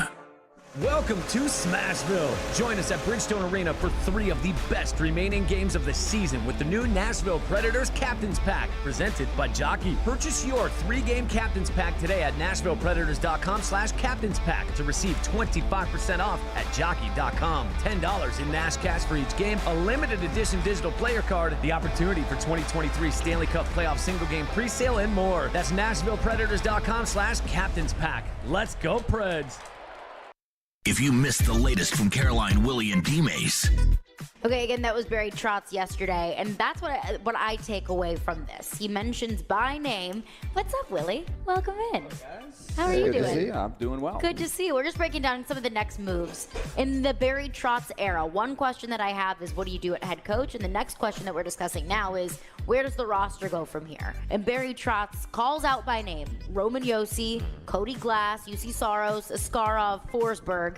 I think that to me, the message is we're moving forward with the young guys, and our core players, our leaders, and also the guys with no movement clauses, and Roman Josi and Philip Forsberg. Other than that, I think anybody could be on the chopping block, because those were the guys that Barry Trotz said, okay, I'm moving forward with those pieces. Any other movable pieces, any pieces that could be traded off for assets for the future, I think could absolutely be on the table. That's my interpretation of what he had to say. Well, it should be, because he blatantly told you. When coaches, single out players, whether it be good or bad, that's a telltale sign of what he's thinking. And Josi, Forsberg, Glass, Saros, Askarov, guys that he see can be building blocks for what he envisioned this team to be. He's naming them. The guys that he haven't named. No, I'm not going to sit here and necessarily say, well, these guys, because he didn't name you, you should be worried. But that your production moving forward, will dictate whether you are on this team long term or you're in the long term plans for Barry Trotz. Caroline, Willie, and D-Mace. Weekdays from 11 to 2 on 102.5 and 106.3 The Game and the Game Nashville app. The Electronic Express tax refund sale is extended. Get up to 50% off doorbusters and 40% off in every department, including 4K TVs, computers, gaming consoles, Bluetooth speakers, smartwatches, and more. Refresh your kitchen with appliances in stock and ready to deliver. And buy now, pay later with up to 3 years free financing. Shop in-store or online at electronicexpress.com and express delivery on most items. Electronic Express. We make it happen. When you want live and local, if they were just better at the offensive line, You can be a contender in the AFC again. they've had more winning seasons than not. 102.5 and 106.3 The Game has you covered. Looking for some national programming? why do I want to get a running back like that 5 more years? The AFC now is so deep at quarterback. Check out 94.9 The Fan. Nashville's home for all things sports is 102.5 and 106.3 The Game and 94.9 The Fan. Hey, this is Pete Weber. You're listening to Nashville's best sports talk. ESPN 102.5 The Game. Why is it important to bring back a guy like Jeffrey Simmons? Well, Jeff's under contract, I think. So. But just in the future, with the negotiations, just what does he bring to this team? Oh, man, leadership, toughness, accountability, performance. Just every day coming to work with a great attitude. He plays through a lot of pain and discomfort. He played, through a lot of things in his career here. So those are things that I value and appreciate in a player. So when Vrabel said that right after the season, Jeffrey's under contract, I think that was on purpose. Like that he said that wasn't an accident. So Mike Vrabel knew that there were some kind of looming negotiations with Jeffrey Simmons, and he's not going to talk about that or even address it. But what he's going to say is he's under contract, which is exactly what the Titans are going to tell you when it comes to Jeffrey Simmons wants a new contract. Jeffrey Simmons might not be there for the voluntary program. Jeffrey Simmons might not be there, might miss a mandatory mini camp. And they'll say Jeffrey's under contract, and we're excited to have Jeffrey on our team this year. All while behind the scenes trying to get a deal done. Now, yesterday, the story was, and TD's the one who spotted this, and he said it might not be a big deal, but TD spotted that Jeffrey Simmons had taken down every picture on his Instagram associated with the Titans. He had unfollowed the team, and considering that is the first step in a free agent contract, under contract showdown, I think it's a big deal. Now, Paul Kaharski tweeted out a couple of hours ago that he thinks this is absolutely nothing to see. In fact, Paul Kaharski said, quote on Twitter 34 minutes ago, quote, pay no attention. And for some reason, he hashtagged attention. Pay no attention to a guy taking a team off his social. It's childlike behavior. Do you ignore your kids when they do equivalent stuff? You should. Hashtag Titans. Well, that's all great and everything, except for this is how this generation operates. This is a message from Jeffrey Simmons, just like it was a message from Kyler Murray to Arizona. And we know Kyler Murray was mad, just like it was a message last year from Deebo Samuel to the 49ers. And do I have to remind you all, just like it was a message from A.J. Brown? It matters today. That is the first sign. That is the official planting, the official declaration of I'm pissed about my contract. I am not happy about how the negotiations are going. Would I expect Derrick Henry to ever do something like that, or Ryan Tannehill to do something like that? Or no, probably wouldn't. But that's the new step. That's what they do nowadays, these players in the NFL. And in large part, it's because of the CBA that was agreed to in 2020 has basically taken all of the leverage and power out of their hands. Before this current CBA, Ezekiel Elliott could go to Cabo and hold out during training camp in order to get his new contract. You can't do that now. It is a $40,000 a day unforgivable fine if Jeffrey Simmons were to miss a practice. If Jeffrey Simmons were to not report to training camp for a preseason game, he would lose $600,000 of a $10.75 million salary. And you can't forgive that. Before this CBA, guys would be like, yeah, never mind, don't worry about it. Go ahead and keep that. Now it is written in there that those fines are unforgivable. So I hate to say it, but this is a big deal. And if you're one of these people that, this isn't a big deal, who gets social media? Pawpaw, it is 2023. This is how these people send messages. If you've got children that are 23 years old, 26 years old, this is how they send messages via social media. Is it toxic and unproductive? Sure. But you're trying to read the tea leaves as to why Jeffrey Simmons is doing what he's doing. And clearly he's unhappy. And the other thing I would say to Titan fans that are being told by other Titan fans or by media people or maybe even the Titans themselves, if they tell you this isn't a big deal, you all said it wasn't a big deal last year. Oh, it's not a big deal that A.J. Brown changed the bio in his Twitter. Oh, that's childish behavior. And that childish behavior got to the Super Bowl, and you didn't. You know what's funny, too, about the whole A.J. Brown thing? We didn't get into this last week because I was on vacation 2 weeks ago, and then when I got back, everything hit the fan between the Combine and the Predators and the Barry Trotz and the trade deadline and everything else. But A.J. Brown did that sit-down podcast with Darren Bates, the Raw Room or whatever, and he basically told his side of the story, and it is beyond obvious to me. And this is my assumption here. I'm not accusing anybody of doing this. But Tory Dandy, the agent for A.J. Brown, hijacked the entire negotiation. And I think he lied to A.J. Brown. And he's the one that said, you got to cut off contact with the Titans. And remember, when the Titans traded A.J. Brown, part of it was because he cut off contact with Vrabel. And he said he wasn't coming in the building. And now ultimately, the Titans, they retain the blame. And they should retain the blame because they could have not traded A.J. Brown. And they knew the rules. But when A.J. says what happened, A.J. said that Tory Dandy told him, you got to cut off contact with the team. And they're only offering you $16 million a year with incentives to make it 20. And that's why A.J. told TD that, because that's what A.J. had been told. And then TD's sources, I'm going to assume are the Titans, TD's sources said that the 16 to 20 wasn't true. And so why is that not true? I'm guessing because I think the agent probably lied to A.J. Brown.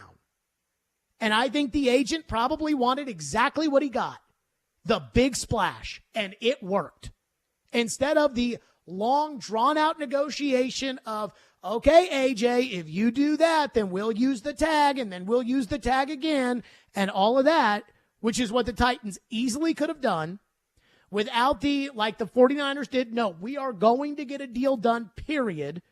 Instead of that, the Titans gave in to the bull crap, and Tory Dandy lied. I assume Tory Dandy lied and told A.J. what A.J. didn't want to hear, and A.J. went off. And that's great, except that A.J. is in Philadelphia now. And that takes me back to Simmons. You can say it's childlike behavior. You can say, I don't have to worry about it. You can say it doesn't matter. You can say all of that. But the truth is, we experienced that last year. And they wrote articles on the Titans website about AJ's a big part of what we're trying to do. They told me before the draft, we don't foresee trading A.J. Brown. Bull crap. So don't tell me this isn't a big deal. This is how these kids communicate nowadays. It's just like if you were to walk into your house and see all the pictures of you and your wife taken off the wall. Something is up. So regardless of what this means, because Chase texted me yesterday, or actually we were on the phone, and Chase said to me, he's like, do you think this means something? Do you think that something's going to come out of this? And I said to him, I have no idea. But I know that at this moment in time, what Jeffrey Simmons did, it matters. It means that Jeffrey Simmons is mad at the Titans. And I can deal with players being mad at the Titans. I don't care about that. I can deal with that. That's not a big deal to me. I don't, whatever. Negotiations are what they are. It's business. If Lamar Jackson, I heard him talking today about how if the Ravens on TV, boy, these former players on TV have no idea how some of this stuff works. And they were talking about the non-exclusive franchise tag. And Damian Woody and Dan Orlovsky were like, if they place the non-exclusive franchise tag on Lamar, he's going to get a contract offer, and that relationship between him and the Ravens is over. Okay, and then he gets his contract offer, and the Ravens match it. And guess what? You're a Raven. Like this is business.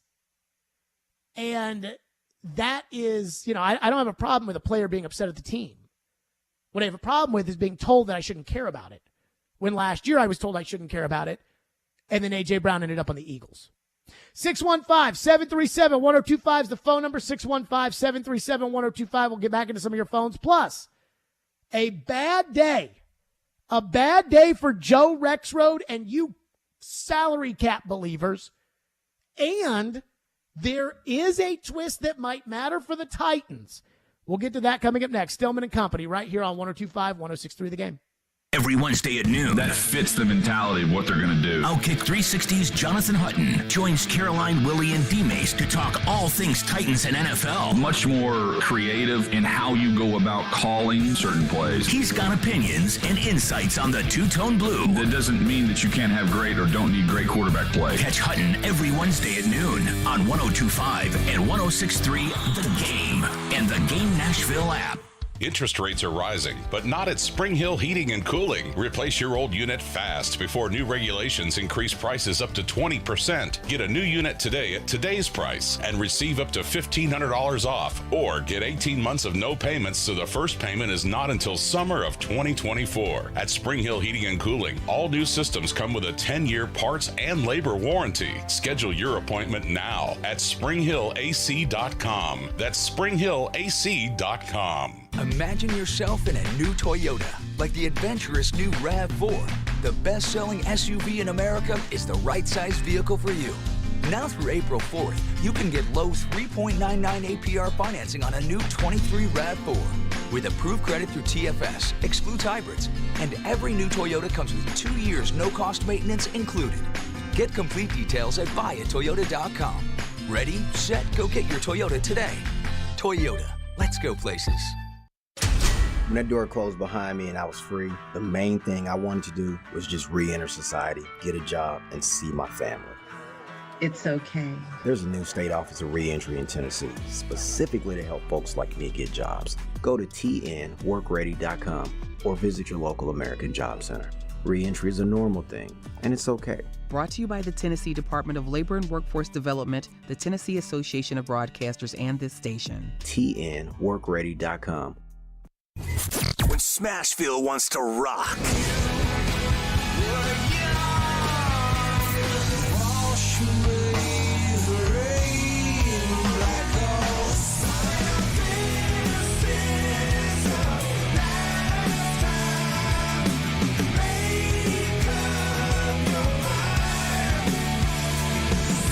We are Nashville's rock station. 102.9 The Buzz. This week's Nashville's Best Deal is Seafood Sensation. Often imitated but never duplicated, Seafood Sensation is Nashville's original seafood restaurant. Right now you can get half off a $25 gift card to their new location in Antioch at thegamenashville.com/deals and enjoy some of your favorite seafood dishes like their crab legs platter, grilled salmon, and more. That's Seafood Sensation, new location in Antioch at 2209 Murfreesboro Pike. Get half off a $25 gift card while they last at thegamenashville.com/deals.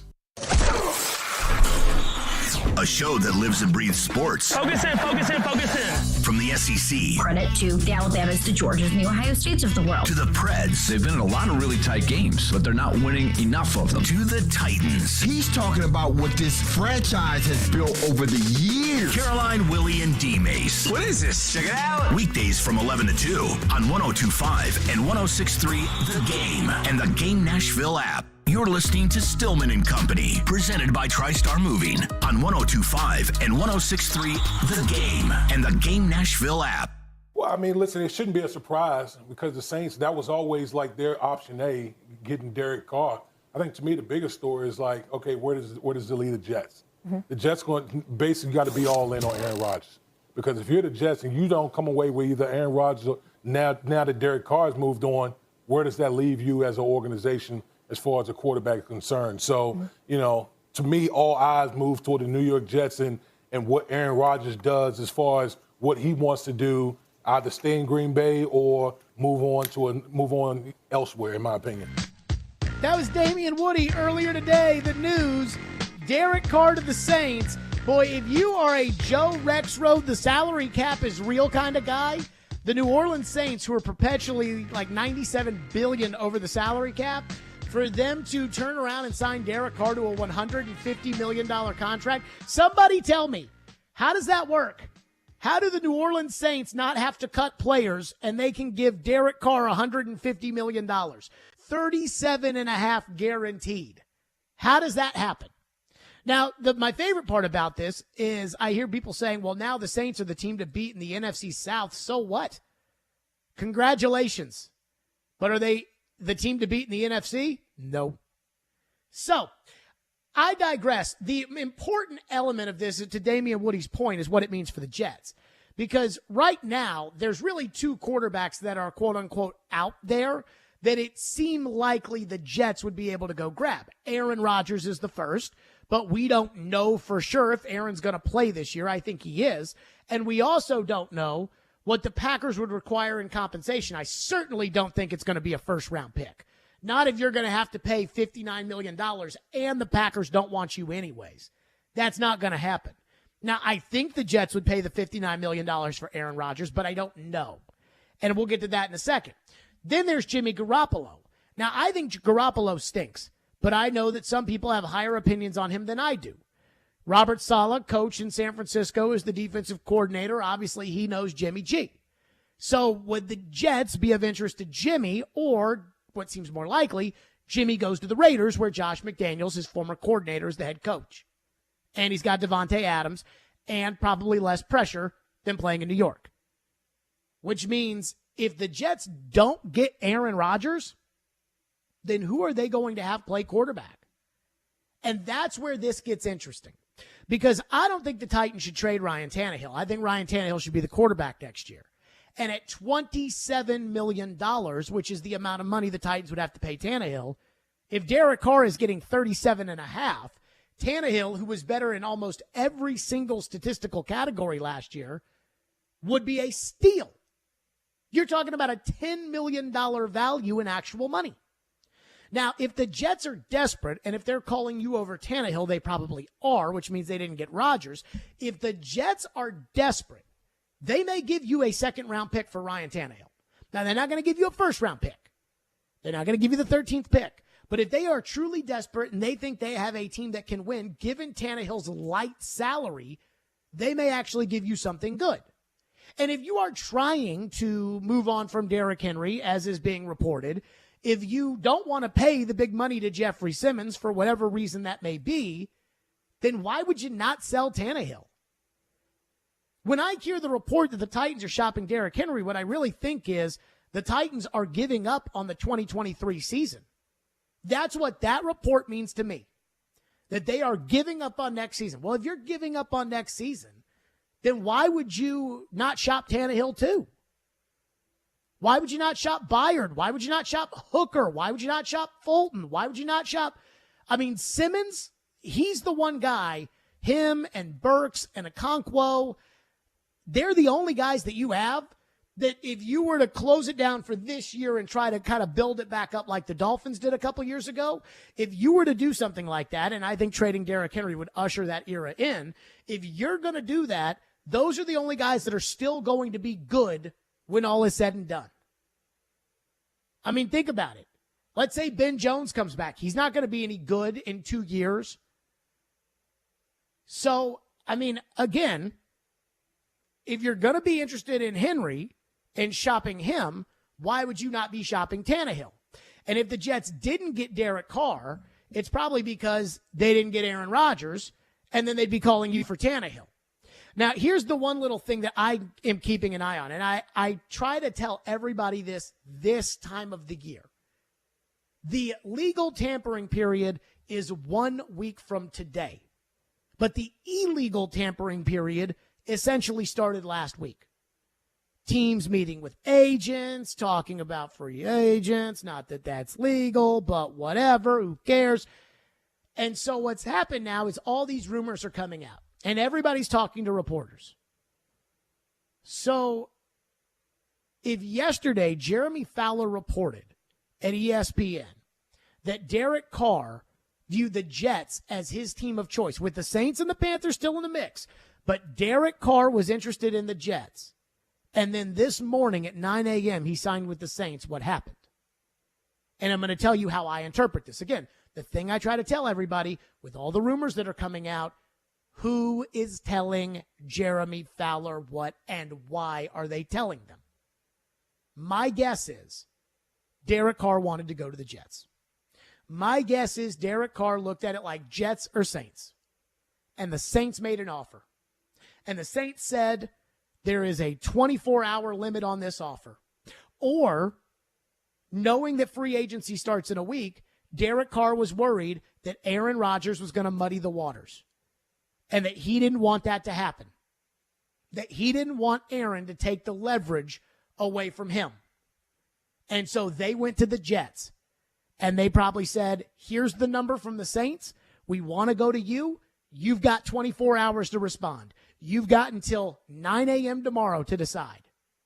My guess is the Jets are waiting for Aaron Rodgers. That's why I think the Jets ultimately didn't end up with Derek Carr. And I think it's the right call because what they're doing is all for Aaron Rodgers.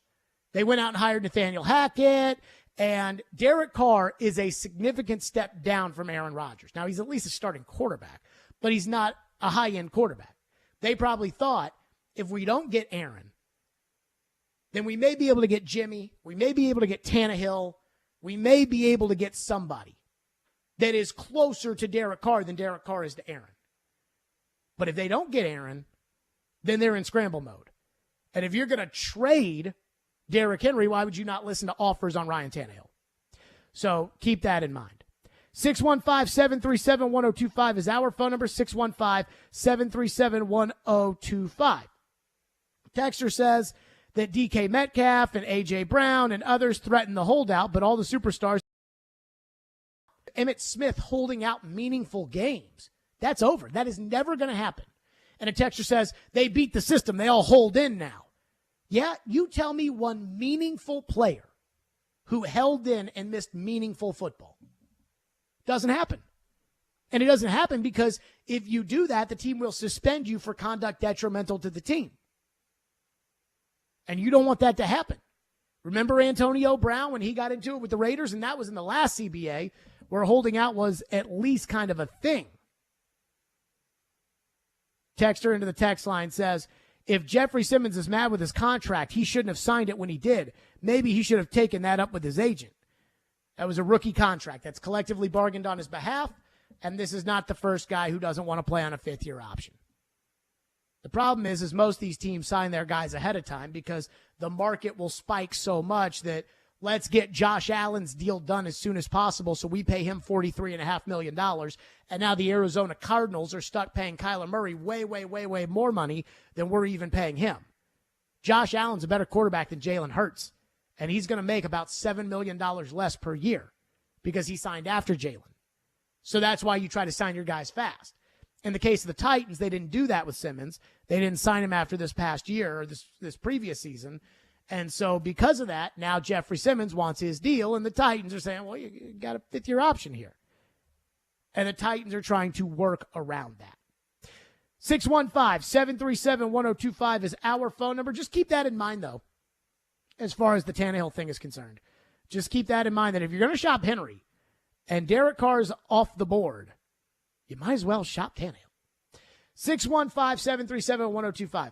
Everybody wants to think that all players are equals, that everybody means nobody's bigger than the team and nobody's more important, and except that as fun as that probably is to say, as you could say, we're all in this together, it's really not true. And I think most of us probably know that, and I think the Titans are dealing with that right now. And I wonder if they recognize it.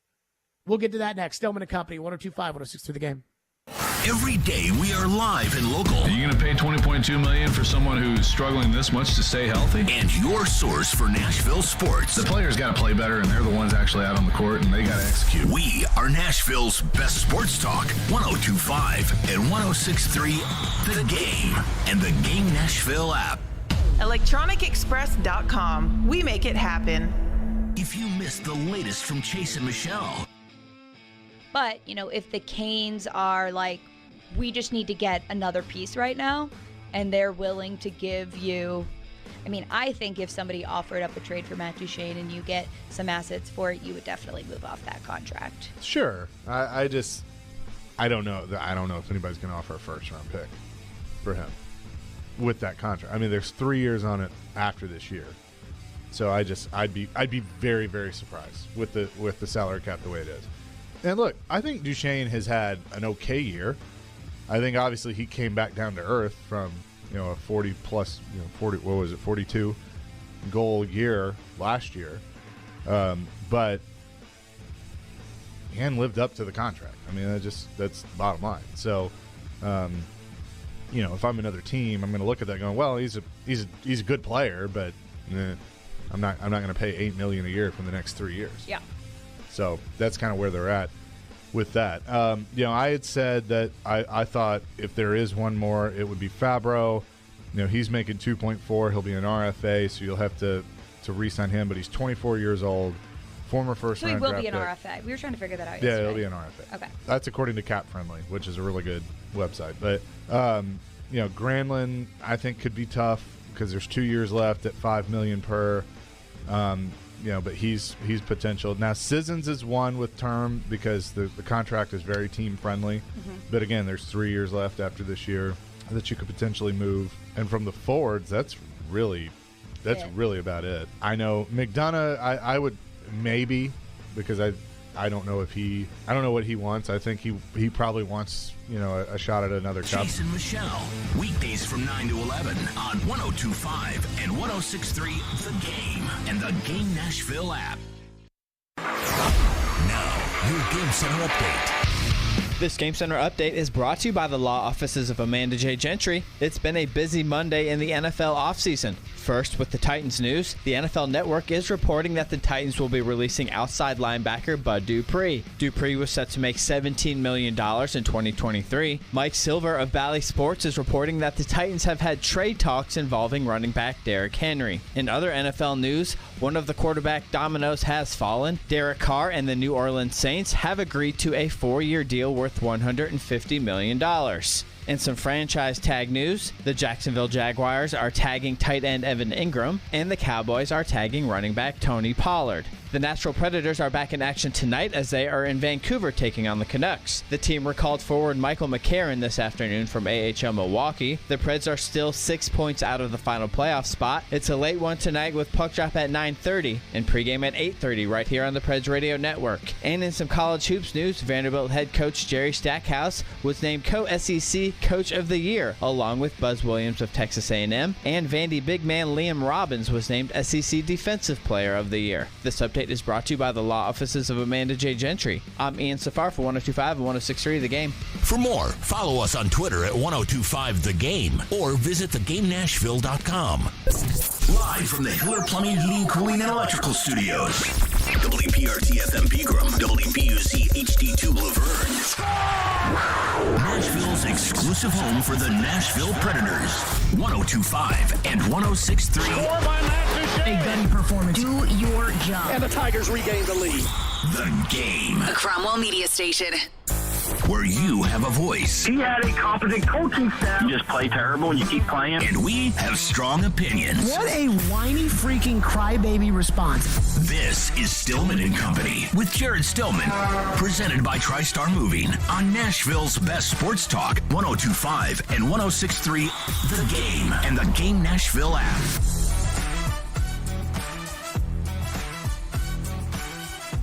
Stillman & Company is delivered by TriStar Moving, 102.5, 106.3 The Game. Streaming live on Twitter, Twitch, YouTube, and Facebook Live. Thanks to Superbook Sports, live from the Hiller Plumbing, Heating, Cooling, and Electrical Studios. So Mike Silver is reporting at Bally Sports. Now, he's been around for forever.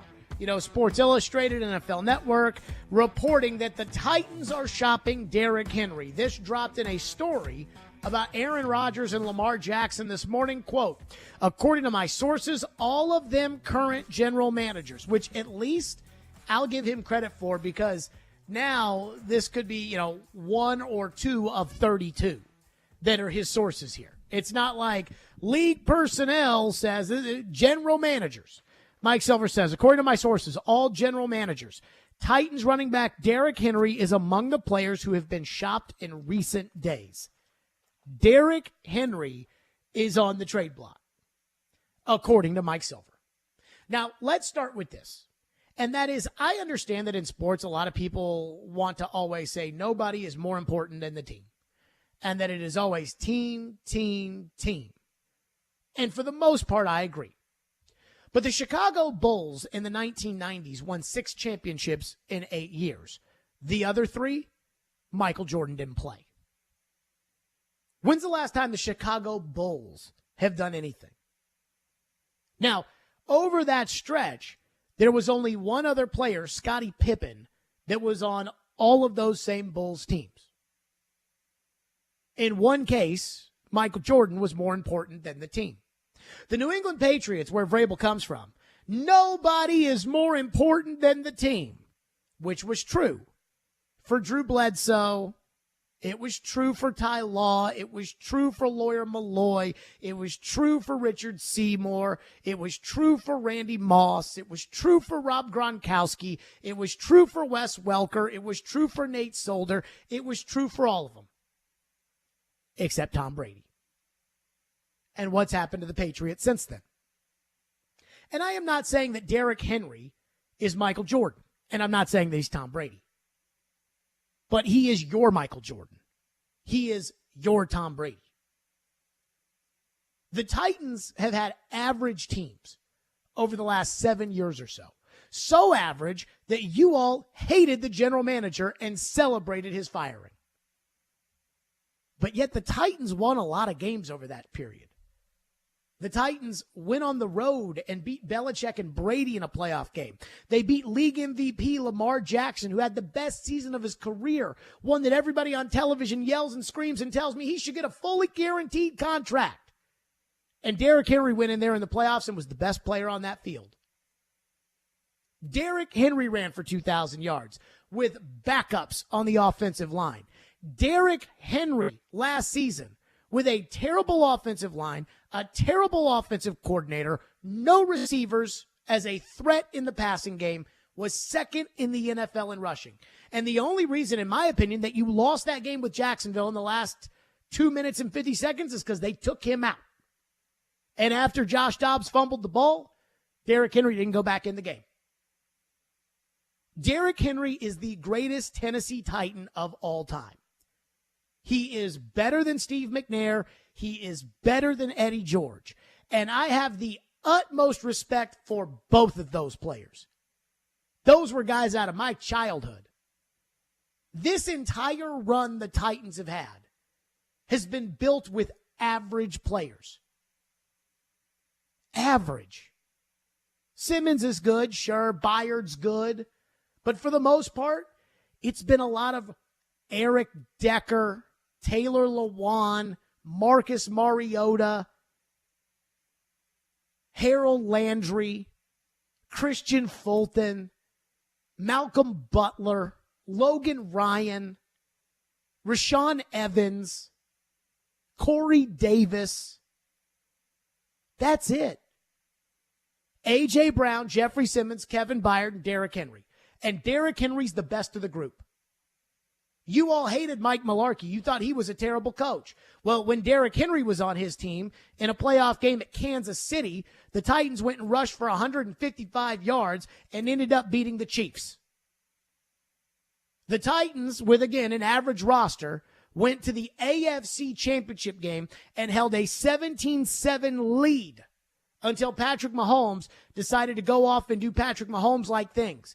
The Titans had the number one seed in the AFC in 2021, in large part because Derrick Henry ran through the Buffalo Bills, the Kansas City Chiefs, in back-to-back weeks. He beat the Indianapolis Colts twice for you, so you never had to worry about them down the stretch when you took care of your business against the Saints and Jacksonville and everybody else. You can't just trade Derrick Henry.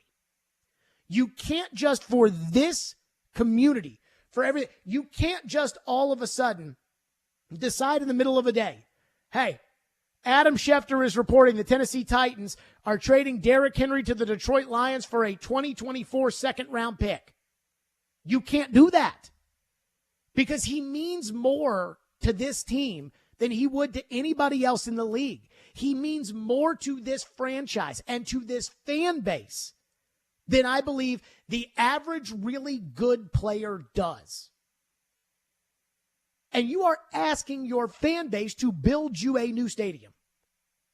And you can't just all of a sudden trade Derrick Henry, cross your arms and say, well, we thought it was in the best interest of the team, so that's what we were trying to do. You can't wave the white flag on seasons when you were 2 minutes and 50 seconds away from making the playoffs last year. When you've made the playoffs and won your division in 3 out of the last 4 years. You can't do it. Now, if you ultimately decided it was time for a rebuild and you decided that now was the time to do it, that's fine, but you better talk to the fans about it. It better not just be surprise Derrick Henry traded It better be, hey, season ticket holders, hey, Titans fans, hey, everybody else out there that knows that the Philadelphia Eagles went from a team that this time last year people didn't even know if Jalen Hurts was going to be a starting quarterback to the Super Bowl. We understand that we were right on the cusp of making the playoffs, and we understand that this year we're going to have a better schedule, and we understand all of this, but we don't think we're going to be any good this year, so we're trading Derrick Henry. And then you better be able to understand the angst that's going to come of that. But Derrick's different than every other player on this roster. He's the best Titan ever. And so, again, maybe there's a chance. Now, again, I'll give credit to Mike Silver because he's saying that this is coming right from other general managers in the league. And I don't know Mike Silver, but I don't think he's lying. Like, he's been around too long to be a consistent liar with this stuff. But maybe he's not telling the truth, and maybe the Titans aren't interested in trading Derrick Henry. Maybe they were just shopping Derrick Henry to see what other teams value Derrick Henry at. But if you decide to trade Derrick Henry and you decide to shed that salary, what you are telling the fans is we give up. That's what you're telling them. You're saying that with this crop, with this group, the Tannehill-Henry era, we give up. Now, I know there's a lot of fans out there that want to give up. I get it. I understand. Apparently, we live in this society where if you're not the favorite to win the championship, then why even try? But I don't live in that. I live in the let's play the games. I live in the you went to overtime with Kansas City on Sunday Night Football with freaking Malik Willis at quarterback. But if the Titans think that they're going to be able to treat Derrick Henry like any other player on the team, and they have done this before.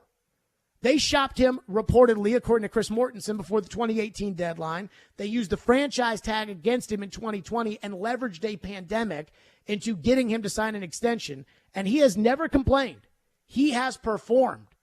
But if you think the Titans, given the state of where the franchise sits right now, and given what they're asking of their constituents right now, if you think they can just trade Derrick Henry for a third-round pick and just say, had to do it, he was getting up there in age, 29 years old, had to move on. If you think the Titans can do that, you are mistaken. And I don't know what the Titans would be accomplishing by doing that. Is it worth a third-round pick to sit back and say, all right, we are giving up? Because, again, a trade of Derrick Henry, in my opinion, a trade of Derrick Henry is an admittance that you don't think you can compete in the NFL. Now, nobody was doing that when you traded for Julio Jones, and everybody thought you were right there. Even though you lost to the Ravens in the wild card round the year before. And nobody thought that this time last year when you were the number one seed in the AFC and you had beaten Kansas City that year and you had beaten the Super Bowl champion Rams that year and you had beaten the Buffalo Bills that year. All of a sudden, midway through last year, the team's 7-5 and they fired the general manager and all of a sudden it's all bad? No. You can't do that to Derrick Henry. There are some players to certain franchises where you just can't do it. And when you do, you'll pay for it. Because the fans will never forgive you for what you did. The fans they will never forgive Bill Belichick for what happened with Tom Brady. For the Garoppolo drama and then the Cam Newton year and now with the mess that they've got going on. They will never forgive you for that. So, again, the Titans can do whatever they want. This is like when I said last year after the Colorado series with the Predators, I said, you can't bring back David Poile and John Hines because the fans aren't going to take it. And I'm like, look, everybody can make whatever choice they want to make. So the Titans can make whatever choice they want to make here. But I'm just telling you, if you want things to continue in the direction that they're going in, as far as your fans and the happiness with your organization, you're not going to trade Derrick Henry for a third-round pick. And part of it is because of how much people love Derrick Henry. But the other part of it, too, is the admittance that you're not trying to compete, which is what it would be if you trade Derrick Henry. 615-737-1025 is our phone number. We'll get your reaction to that. 615-737-1025. Now let's talk about dollars. Let's talk money. Because I think in this instance, where Jeffrey Simmons is mad at the team, clearly over his contract negotiations by his social media actions, we're hearing Derrick Henry's on the block. They've cut. Word on the street is they're not going to sign players in free agency or that they're going to be bargain shopping.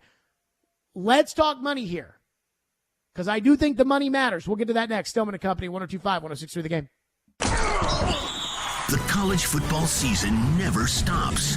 ESPN college football analyst Trevor Manich joins Stillman & Company every Tuesday at 4:30. They've got to do what Nick Saban in Alabama has done so successfully over the last 10 years. Presented by Houston Clinic Orthopedics on Nashville's best sports talk, 102.5 and 106.3 The Game and the Game Nashville app. Your chance to get that rare, hard-to-find luxury pre-owned Rolex timepiece is here at Genesis Diamonds. This Thursday, Friday, and Saturday, Genesis is hosting an epic pre-owned luxury Rolex event featuring a stunning new selection of these hard-to-find watches. Hulks, Submariners, Daytonas, Pepsis, Batmans, all the hottest models that people wait years for. These are carefully chosen timepieces in pristine condition. It's time to treat yourself for something great. And listen to this. With the purchase of any luxury pre-owned Rolex at this event, Genesis will give you a beautiful pair of 2-carat lab-grown diamond stud earrings of the highest quality free. That's a $6,000 value. Also for this event, our pre-owned Rolex buyers are on site offering top dollar for your Rolex. Come see the largest selection of luxury pre-owned Rolex watches in the state and take advantage of our special financing and get a 2-carat lab-grown pair of diamond stud earrings of the highest quality valued at $6,000 absolutely free. This Thursday, Friday, and Saturday only, and only at Genesis Diamonds, your home for luxury pre-owned Rolexes. Green Hills and Cool Spring. While supplies last, see store for details.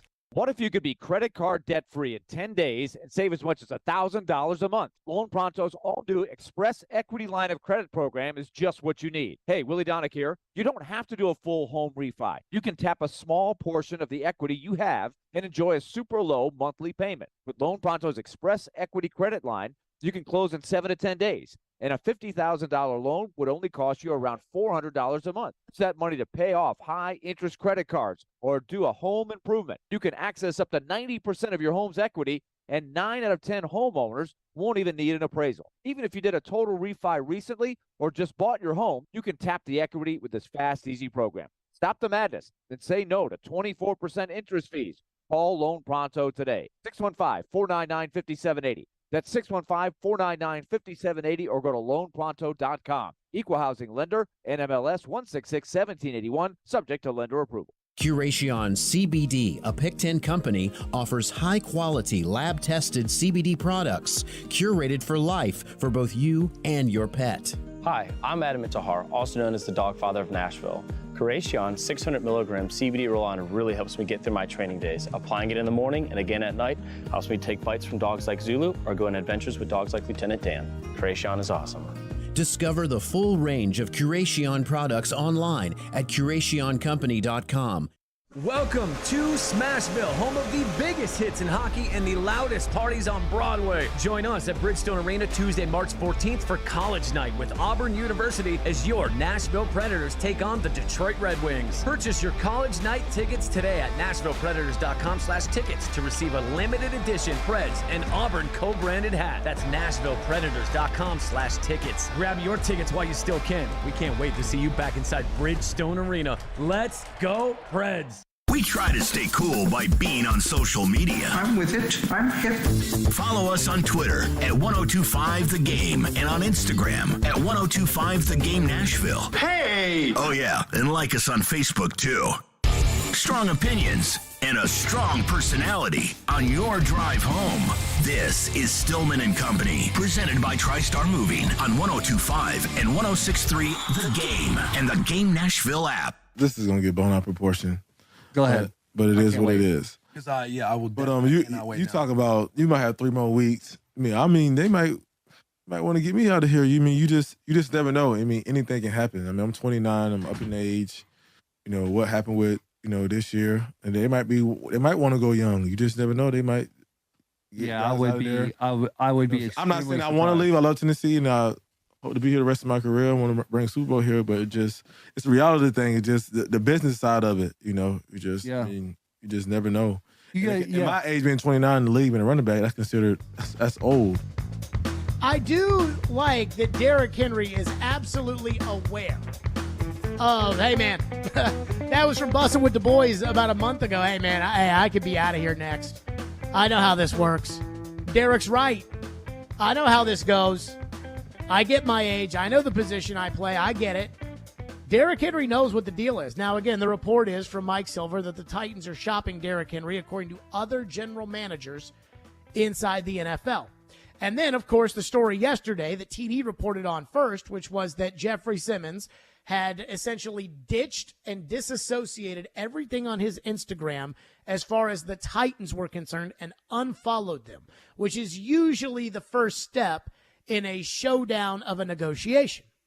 And so all of a sudden, following the news that I heard and I said on the show Friday that the Titans are telling people that they don't expect to spend a lot of money in free agency this year, and the Titans cutting Bud Dupree today, I'm starting to wonder, are the Titans having some money problems?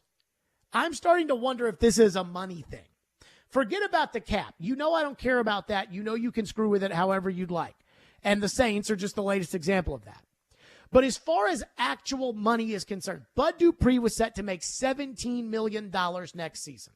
Now, the Titans released him, and they saved $9 million against the cap. But that $10 million cap hit that they're going to take on for Bud Dupree, that's money they've already paid Bud Dupree. The $17 million that they were going to owe him this year is now off the books. So the Titans currently have, according to Spotrac, $138 million in commitments for next season. That's 29th in the NFL. Chicago is dead last. We'll get to them in a second. Atlanta is second to last. They're 31st. Now, ask yourself this. Who's their quarterback? Who are the good players on Atlanta's team?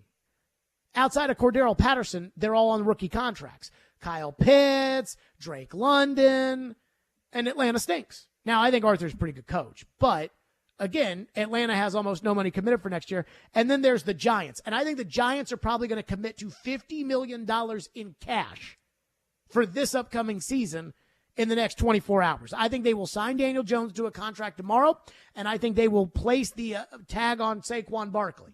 So $40 million for Jones, $10 million for Barkley, and so that will certainly pop them ahead of the Titans. So let's take the Giants out of this, because again, one way or another, they're going to commit themselves by at least $30 million in the next 24 hours to Daniel Jones. The Titans are 30th, if that's the case, in cash spent this season. Now, the Bears last year, according to Spotrac, had a salary or a payroll of $137.5 million, $18 million less than Atlanta, the second lowest payroll in the league. And the reason is, in my opinion, the Bears are buying a new stadium. They are moving out to the suburbs in Chicago, and they are buying that. And all of the land around it, they're going to have all of their restaurants and their shopping, and they're going to make all the money. And so, to me, the Bears are saving money with what they're not paying players, and they're turning around and they're building their own new stadium, which will cost them a lot of money up front, and then they will rake in the cash after that. That's what I think the Bears are doing. But I don't think the Bears are getting the subsidies from the people that it feels like the Titans are going to be receiving in their new deal. So, again, my guess with the Bears when they spent $137.5 million last year was, hey, we're not going to be good anyways. Let's not spend any money on free agents. Let's just ride this thing out and let's save our money and use it on our stadium so that we can get our stadium built. And then when we get our stadium built, we can rake in all the cash and then we can spend our money on our players. And we're the ones who make the money. And that's great, except for where did the Chicago Bears finish in the standings last season given their bottom of the league payroll? Oh, that's right, dead last. So when I see everything all at one time, the Titans are down at the bottom of the league in terms of cash committed for next year. The Titans are telling people at the Combine, we don't have any money. Now, regardless of whether or not that's true, that's what they're telling people at the Combine. I am reporting that. The Titans are telling free agent, hey, we don't have any money. And to add to it, they're shopping Derrick Henry reportedly, and Jeffrey Simmons, who wants a new deal, is mad. What's that tell you? If it looks like a duck, it quacks like a duck, chances are it's probably a duck. Titans are moving into a new stadium in which they are putting up a legitimate capital for, and it looks like they're curtailing the spending. That's what it looks like. Now, again, next Monday, they may go out and sign Orlando Brown and sign, a guard and sign a DB and sign a pass rusher, and we may be having a totally different story. But right now, the Titans, when they released Bud Dupree at $136 million or $138 million, they had a budget last year, an opening day payroll of $217 million, according to SpotTrack. So how did we get from 217 to 138? And I have to ask, are they going to spend $80 million between now and kickoff? If they do, way to go. I'm sorry for bringing this up. You are not tight-walleted. You are, posturing and trying to get the best deals for you, and good. But again, that's not what it feels like today. And not only that, if you're at $136 million and you trade Derrick Henry's money, now where are you? Now you're almost $100 million less than you were last year. Well, I hope that you plan on spending that $100 million on the team. Because if they were to announce this new stadium deal and they were to say, all right, here's the deal, guys. With the new stadium, we're going to lower the team payroll so that we can pay our share of the stadium. As a fan, I'd say, no. We're not bringing back PSLs at the high prices that they're going to be. We are not putting in the tax subsidies. We're not doing all the other things and giving you all this money for you to then take the money that you're putting up towards the stadium and taking it away from our team. So just know, I'm not accusing the Titans of anything. But again, follow the money. And right now, the Titans aren't spending any of it. Cut. Telling people, hey, we're not going to have money for free agency. We're not going to be able to do this. And forget about the cap, because the cap doesn't matter. Cap's fake. It's all about money. And again, the Titans right now are 29th in the league in cash committed for next year. And once the Giants tag Daniel Jones or sign Daniel Jones, they will be 30th. So keep that in mind. 615-737-1025 is our phone number. We'll get to your phones on this. 615-737-1025. And the other thing that I think might be real, that I think there might be some truth to, the older generation is not going to want to believe. But you got to get with the times. We'll do that next. Stillman and Company, 102.5, 106.3 The Game. Let me tell everybody out there about our deal of the week. Of course, we always love our deal of the week right here at 102.5, 106.3 The Game. Nashville's best deal this week is from Seafood Sensation. Often imitated but never duplicated, it's Nashville Original Seafood Restaurant. And while supplies last, you can grab half off a $25 gift card to Seafood Sensation, located at 2209 Murfreesboro Pike in Antioch, and enjoy some of your favorite seafood dishes like their crab legs platter, grilled salmon, and more at theGameNashville.com/deals. And note that this gift card is only good for their Antioch location. Stillman and Company, 102.5, 106.3 The Game. Want a chance to win tickets to an upcoming Preds game? Yes. Tune in to Robbie and Rexroad every weekday Preds game day at 8:45 for Preds Pick to Click. Guess a goal scorer and win. I'll take Roman Yossi. Matt Duchesne. Pick to Click is brought to you by TJ Anderson Homes of Benchmark Realty. Visit tjandersonhomes.com to see why they are referred so often. And by Superbook Sports, voted #1 sportsbook in Vegas. Download their app today. Preds Pick to Click. We are 102.5 and 106.3 The Game. The choice is yours, Wednesdays at 8:45. Brought to you by Jarrett Companies. Now hiring experienced sprinkler experts. Go to jarrettfire.com. JARRETT fire.com. Jarrett Companies, a company above and beyond industry standards. Al Gill here from my friends at Dunkin'. Warm up and feel the love with Dunkin'. Treat yourself and a loved one to a brown butter toffee hot or iced latte, which is superb paired with the bacon avocado tomato sandwich. Be sure to try the all-new stuffed biscuit bites. It's a warm biscuit dough wrapped around a mixture of bacon, scrambled egg, and cheddar cheese. Visit us at our newly remodeled Dunkin' on Briley Parkway in Nashville or the new Dunkin' in Mount Juliet and our other locations throughout Middle Tennessee. Price and participation may vary. Limited time offer. Terms apply. If you missed the latest from Stillman and Company. And then all of a sudden in the last week, once David has put his hands up and said, we're not trying to win the cup anymore, it's over, moving on, he has made one big boom move after another. Boom, makes the move with Niederreiter for the second-round pick. Now, I didn't love the return, but I got it. And cleared up the space and everything else.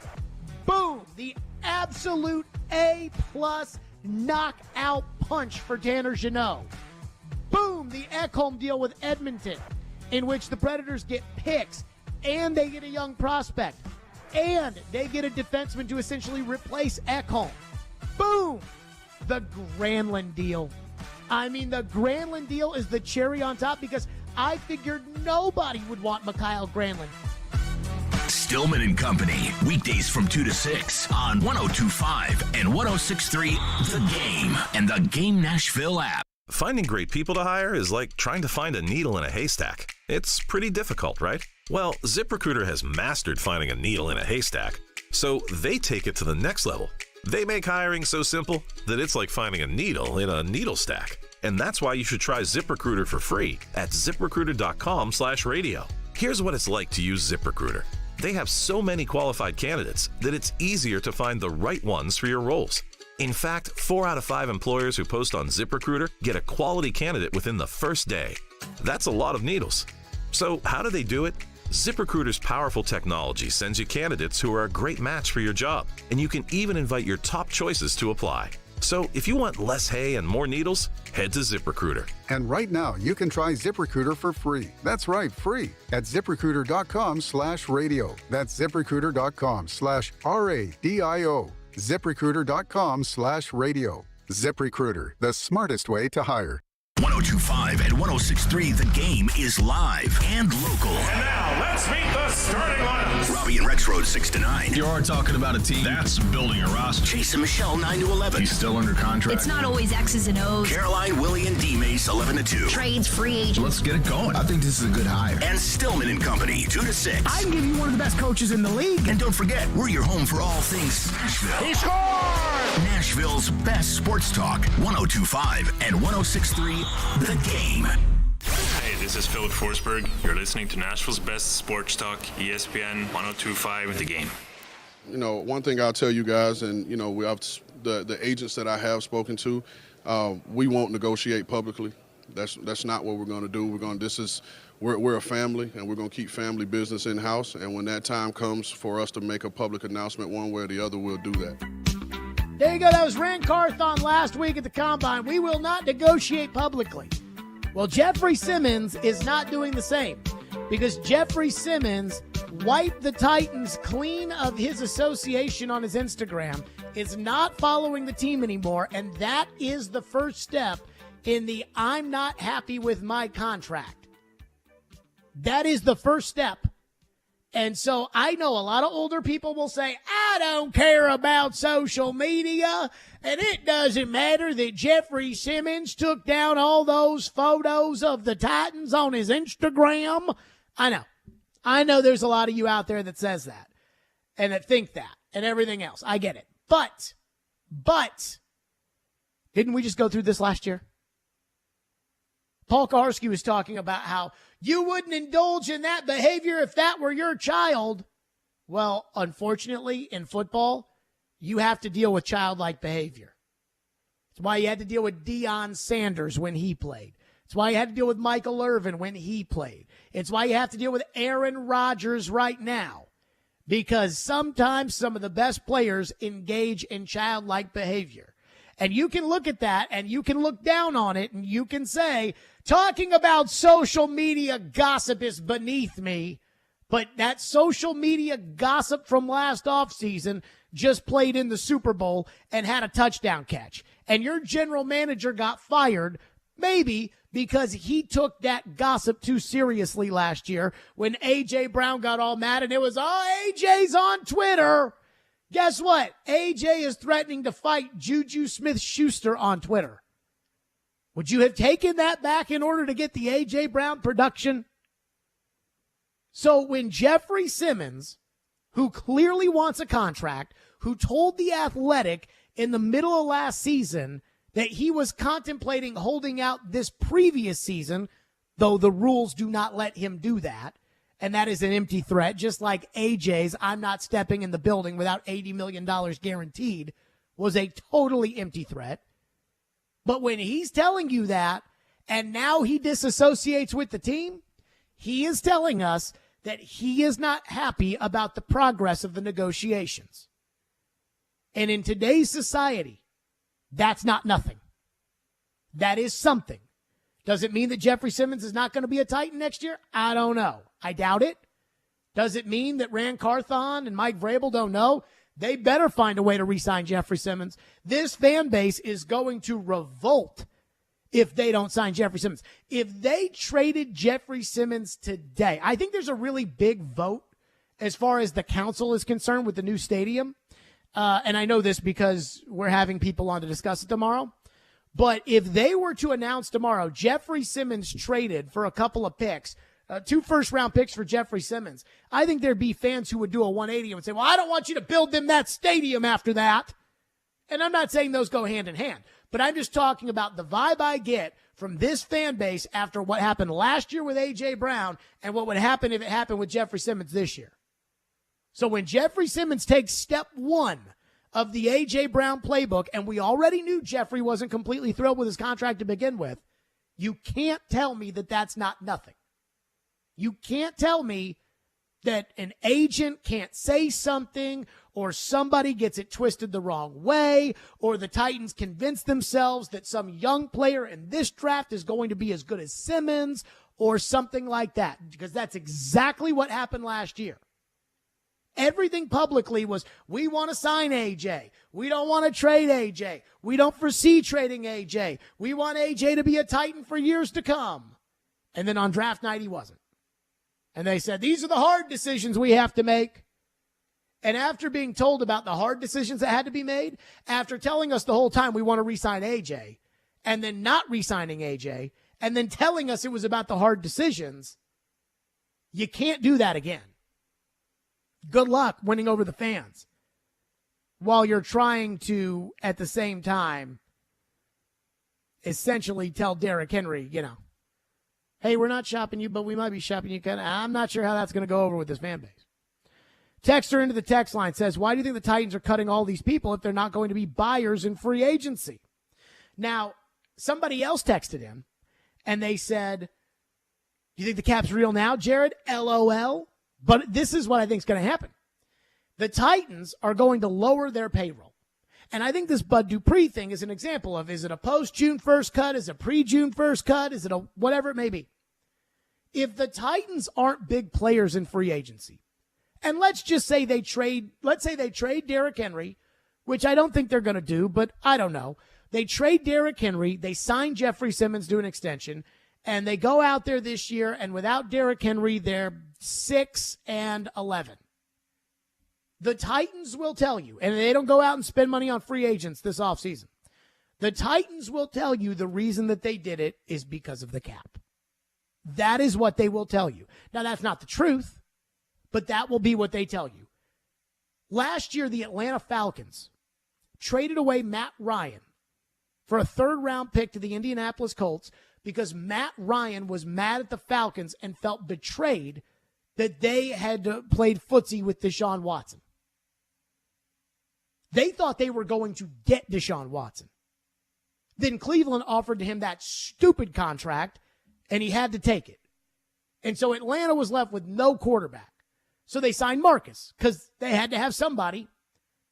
And so Atlanta went out in the offseason and started telling people that they had to reset the cap. That the reason why they were going to be bad this year with Mariota at quarterback is because we had spent so long paying Julio and so long paying Matt Ryan, and we had been kicking the can down the road the whole time that eventually we had to pay for it. And so pay for it we did this past season, except it's not true. If it was true, then they wouldn't have been able to go after Deshaun Watson. They knew when they were meeting with Deshaun Watson and they thought they were going to get him, they knew that they were going to have to pay him $45 million a year. They just weren't going to fully guarantee it. And then Cleveland did. So it wasn't about the cap, but that's what they told you after the fact is, I'm sorry, fans, it's about the cap. So if the Titans aren't big players in free agency, and I still don't think they've really lost anything. I mean, they lost a kicker who can't kick long. They lost a wide receiver that drops the football. They lost a left tackle that played one game. They lost a pass rusher who played, 5 games this past season? I mean, they didn't lose anything. Now, they've saved all this money, but they haven't lost anything from last year's team. I say go out and go spend money and go fix the offensive line and go get a receiver and all these kind of things. But if they don't do that, which the indication to me is that that's not what they're looking to do, if that's the case, then they're going to tell you it's because of the cap. And again, the little nuance of whether or not Bud Dupree is a pre-June 1st cut as opposed to a post-June 1st cut tells you exactly kind of how they feel about this. Because if it's a pre-June 1st cut, then they have a lot more dead cap money this season than they would for next season, which would allow them to say, look, we're so close to the cap. And that's the whole point of this. And that's why I tell you have to read through the bull crap. And when somebody tells you it's a salary cap thing, they're not telling you the truth. Texter says you absolutely know that the Titans would not have gotten the production from A.J. that he got with the Eagles. Not the same offense whatsoever. I mean, A.J. Brown's pretty good. Like, as far as the actual stats, I don't care about that. But as far as the winning, I think the Titans would have done a lot of winning with A.J. Brown. And I think the Titans would have done a lot of winning with A.J. Brown because A.J. Brown's really good. You go back to those games, and I love Derrick Henry, but you go back to those games in 21, that was a completely different team when A.J. Brown was not in the lineup. Go back to that Steeler game, the one before A.J. came back. Go back to that Patriot game on the road after Thanksgiving without A.J. Brown. Woof. Absolutely not. Texter says, Derrick Henry in the 11th pick to the Bears for the first pick. Derrick Henry's not that valuable. To move up on the Jimmy Johnson trade chart, to move up to number 1, you'd have to give 3 number 1 picks. Derrick Henry probably carries the value of a 4th-round pick. So this idea about Derrick Henry's not getting you actual important draft capital back in return. Derrick Henry's going to get you a 3rd or a 4th-round pick. I mean, think about it. He is the most important player in the Tennessee Titans history. He's the most impactful player, and he's probably the best player on the team right now. And if you want to move off of him, what do you think other teams that haven't seen that week in and week out and haven't felt what it's like to be carried by Derrick Henry, what do you think they think? Texter says, I need for the Titans to finally join the 21st century and become competitive in a pass-first league. They have to do this. Do I agree because Derrick Henry's a Hall of Fame running back? No. But I can see the direction they want to go. If this happens, Ryan Tannehill is as good as gone. I mean, I think this idea that, you can't pass the ball with Derrick Henry on your team has just been completely thrown out the window by the seasons that Tannehill had in 19 and 20, where the Titans had the number 2 offense in the league, with guys like Corey Davis and Jonnu Smith playing humongous roles. So you can throw the ball with Derrick Henry on your team. You can throw the ball when you still run for 2,000. That's fine. Apparently, the Eagles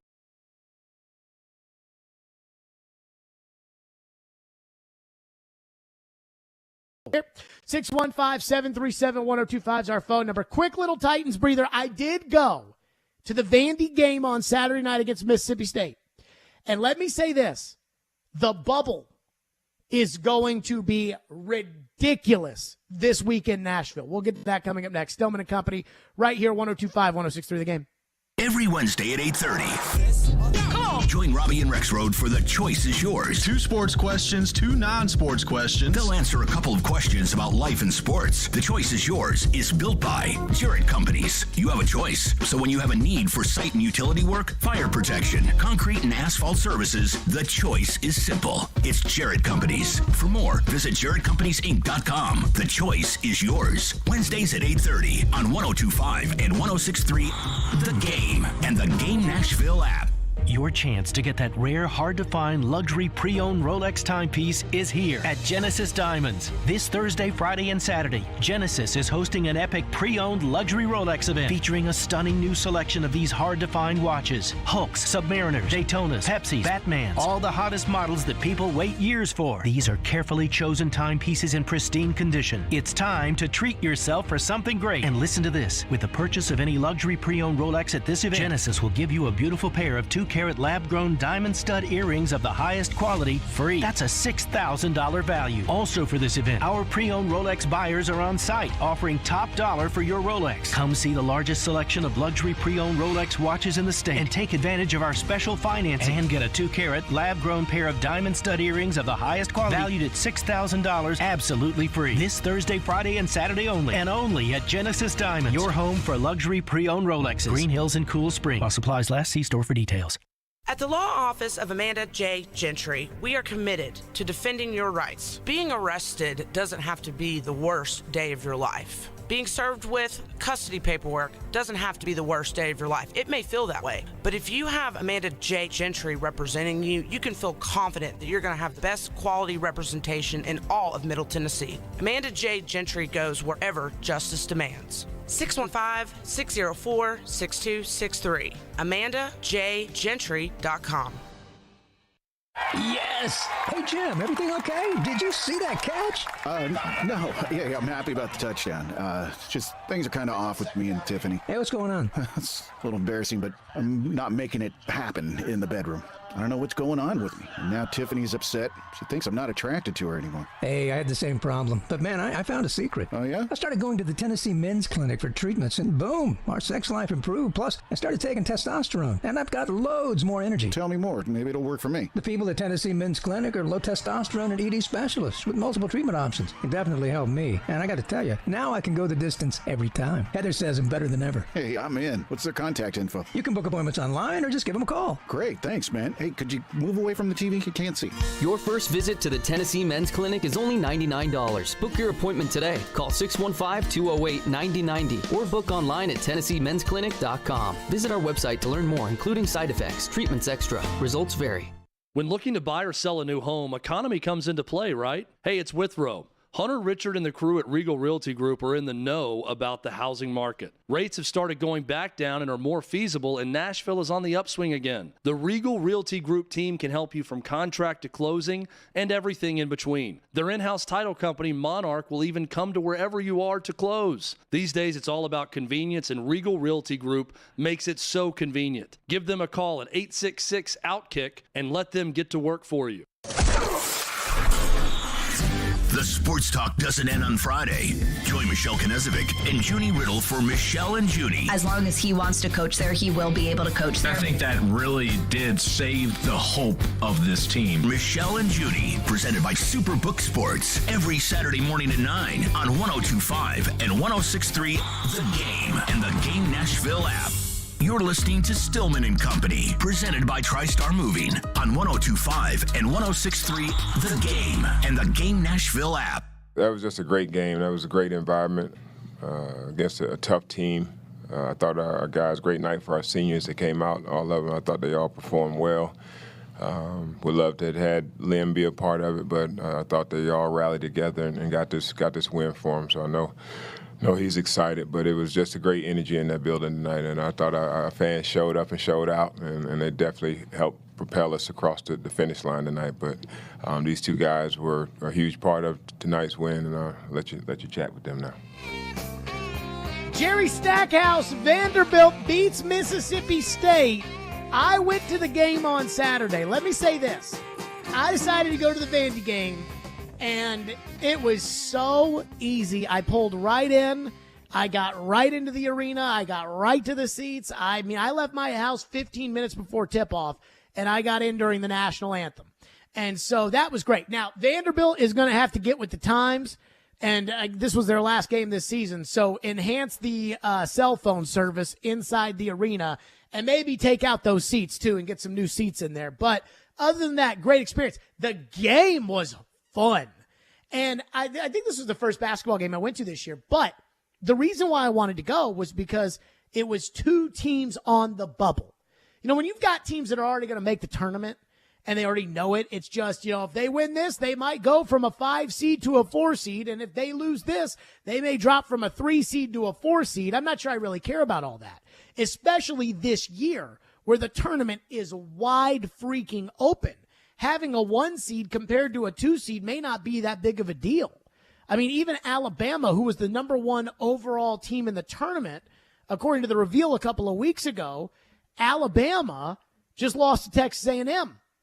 But it was a great game, and the atmosphere inside of Memorial Gym, it kind of reminded me of what it was like when I was in high school. And Vandy had good teams, and Tennessee had good teams, and Kentucky had good teams, and Florida had Billy Donovan, and they had good teams. And, you know, it was a battle on Saturday night, and Vandy battled. And I've been giving Vandy a hard time for the last couple of weeks because I've said that's great that they're winning all these games, but they don't ever appear on Bubble Watch. They don't ever appear in bracketology. And so if you don't appear in Bubble Watch or bracketology, you can be happy that you beat this team or that team all you want, but I'm not sure what it matters. And now, Vandy, congratulations, is both on Bubble Watch and bracketology. Vanderbilt, according to what I saw on ESPN the other day, Vanderbilt is going to need to win 2 games in the SEC tournament in order to make the tournament. Now, they're going to beat LSU in the first game, but then they have to play Kentucky Friday night. And it may come down to that game as to whether or not Vandy is going to make it in the NCAA tournament. Tennessee, we already know, is in the tournament. And I think that's going to be fun, even though they lost to Kai Ziegler. Alabama, we're rooting against them. They're going to be a 1 seed probably. So right now, and they're probably going to be the 1 seed in Louisville. But right now, I want Vandy to make the tournament. I think that they are a tough out for anybody that they play, even with the injury to Liam Robbins. I mean, that game the other night, the Vandy-Mississippi State game, that was an electric. I mean, it was like every time Mississippi State got close and you thought they were going to kind of pull away or they were going to take the lead or something like that, Vandy just started raining in threes. And, I mean, this Majon, he's awesome. And Miles Studi hit a bunch of shots. And Jordan Wright, who hit the game winner the other night against Kentucky, he was awesome on Saturday. It was a lot of fun. Now, I have been very critical of Jerry Stackhouse. From as soon as they hired him and he started blocking people on Twitter, to all of the losing, to not drawing up plays, to even this year when he had to be escorted off the court after getting thrown out of a game, which I thought was kind of embarrassing. And I've been very hard on Jerry Stackhouse, thinking that he's not even better than Kevin Stallings. And so I think a lot of people probably wondering, well, what do you think of Jerry Stackhouse now? I do wonder, Ian, have you heard if Joe has done any of that talk in the mornings? Because Joe's been a very big proponent of Jerry Stackhouse. If he's been like, what do you think of Jerry Stackhouse now to everybody out there? No, I have not necessarily heard that. I heard him mention something about that today, that a text, I guess he saw a text that was regarded to you about some quotes about Stackhouse. He brought that up this morning, but I haven't heard anything in general too much about it. So I was thinking about this. Like, did that game Saturday, and it was a fun game to be at. I enjoyed the game. Does that validate Jerry Stackhouse? Not yet. Now, he was co-SEC Coach of the Year today. He and Buzz Williams of Texas A&M, co-SEC Coach of the Year. And I'm sure there's a lot of people, Joe, that are going to be like, see, guys, I told you all. But are we really that excited about being on the bubble the last week of the year? Now, that win at Rupp Arena the other night, that was an incredibly exciting game. And Vandy is winning all of these games right at the wire, which is a sign of some serious onions. The fact that they're winning these games, they won against Tennessee at the buzzer. They won against Auburn at the buzzer. They won this Mississippi State game that shouldn't have been right at the buzzer, but it got right down there to the wire. They beat Kentucky at the buzzer the other night. Like, they are winning all these games. They have won away from Memorial Gym, which is very impressive. The first time I ever went to Rupp Arena was for a Saturday game against North Carolina. And I remember walking into Rupp, and I was standing on the court, and I looked up, and I was like, how does anybody ever win in this building? I mean, the way the Kentucky fans are just on top of you, and Vandy won that game. And so, and not only that, Kentucky turned around and they smoked Arkansas. So Vandy is not bad by any stretch of the imagination, and Stackhouse has had a great run. But 4 years, and we're saying, okay, does making the bubble, is that what validates a guy as a coach? I need a little more. And I think Stackhouse has done a good job this year, but I need a little more. I need a more consistent atmosphere. I need to want to go to the game like I wanted to go to that game on Saturday night. I'm just telling you all right now, I'm going to the game Friday night against Kentucky. And if Vandy blows it by losing Thursday, I mean, we'll have our official NFL free agency preview show, so I'm not sure that we'll be able to blow that out for Vanderbilt. But if Vandy loses on Thursday night and they don't get to play Kentucky, I'm going to be furious. But I am excited, and it's good. It's good to see it's good to see because, you know, football season's over. The Predators, as we know, taking some steps back. It's good to be interested in basketball and to have both Vandy and UT and not just wait for the inevitable Rick Barnes disappointment in a couple of weeks, which we all know is coming. You know, it's exciting. It's an exciting time to watch these games and to have SEC basketball. And there's a lot of teams on the bubble. Auburn is going to enter the weekend on the bubble. Mississippi State enters the weekend on the bubble. I mean, it's going to be a fun tournament here in town this weekend. But I had a wonderful time. Just a wonderful time at the Vandy game. And it was electric. But again, in order for me to declare Jerry Stackhouse a success, he's going to have to make the NCAA tournament. And not once every 4 years. I don't know if it was the third year or the fourth year. I think it was the fourth year that Kevin Stallings finally broke through and made the NCAA tournament. And I remember that year there was a lot of talk that if Stallings didn't make the tournament, he might be in some real trouble. And they ended up getting to the Sweet 16. And you all know how much I couldn't stand Stallings.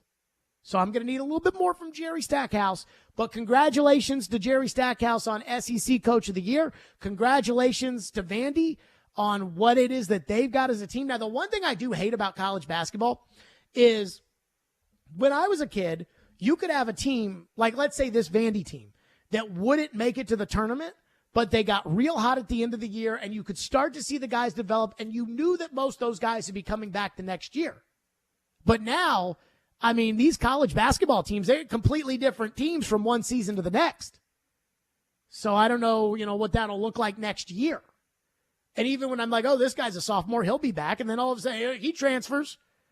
So that's kind of tough for Jerry Stackhouse to build this team up the way he did, and then to know that it's just a different offseason component than things have been in the past. But you got to make the tournament. But at least they've given themselves a chance. Again, I don't think it's binary because there's all these other tournament games that matter. There's all these other bubble teams in the Pac-12. There's all these bubble teams in the Big Ten, like Rutgers and Michigan and Clemson in the ACC and North Carolina in the ACC. And like Vandy's going to need those teams to lose, and they're going to need to win. But if Vandy wins these two games and they beat Kentucky Friday night, which is going to be a tough ask, especially after they just beat Kentucky, so they're going to get Kentucky's best shot, I think they'll make the tournament. 615-737-1025 is our phone number. 615-737-1025 if you want to weigh in. The Titans are in what I would say a very alarming situation. Two very alarming situations heading into this game that is free agency coming up 1 week from today. We'll get to that next here on Stillman and Company. By the way, let me tell everybody out there that if you want to go see Chicago, Floyd used to love Chicago, by the way. If you want to see Chicago, You can win a pair of tickets right now before you can buy them to see Chicago at First Bank Amphitheater on September 25th. Tickets go on sale this Friday at 10 a.m. Be caller 5-615-737-1025, and you're going to Chicago right there. Stillman and Company, 102.5, 106.3 The Game. All the big plays. Ball right to score. Yoshi sets up Matt Duchesne. All the big stories. For the Predators, are you holding on to what you got, or are you selling some guys off? All in one place. We are Nashville's best sports talk. 102.5 and 106.3. Green flag is in the air. It may not happen that way every game. His shot stopped. Play better, gotta coach better. TD Tigers. The Game and the Game Nashville app. ElectronicExpress.com. We make it happen. Time for the Preds Report.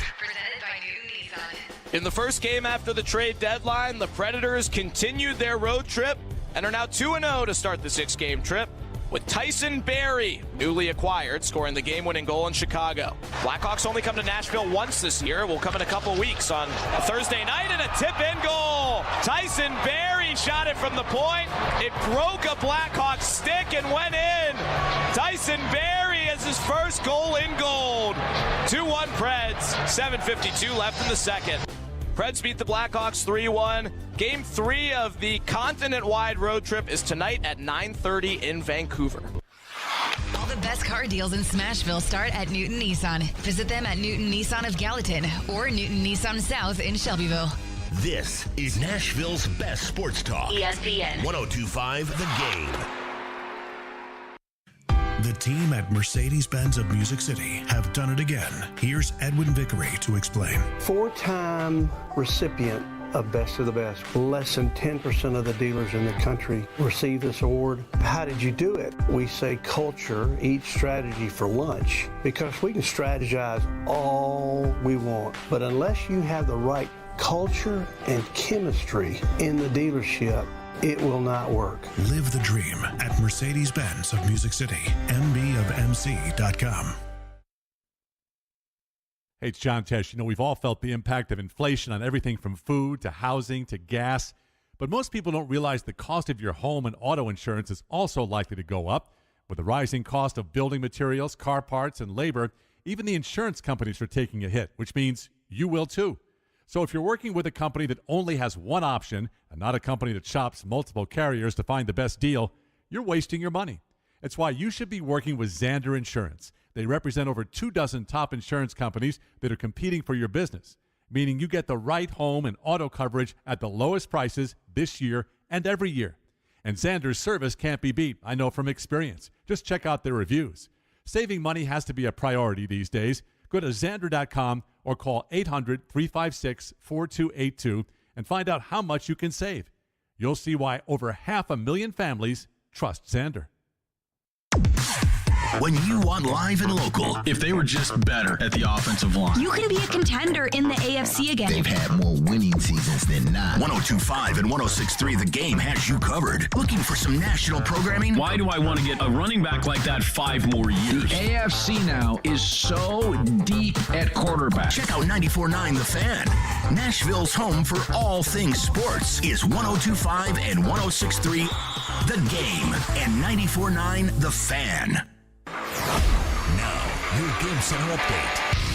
This Game Center update is brought to you by the law offices of Amanda J. Gentry. It's been a busy Monday in the NFL offseason. First, with the Titans news, the NFL Network is reporting that the Titans will be releasing outside linebacker Bud Dupree. Dupree was set to make $17 million in 2023. Mike Silver of Bally Sports is reporting that the Titans have had trade talks involving running back Derrick Henry. In other NFL news, one of the quarterback dominoes has fallen. Derek Carr and the New Orleans Saints have agreed to a 4-year deal worth $150 million.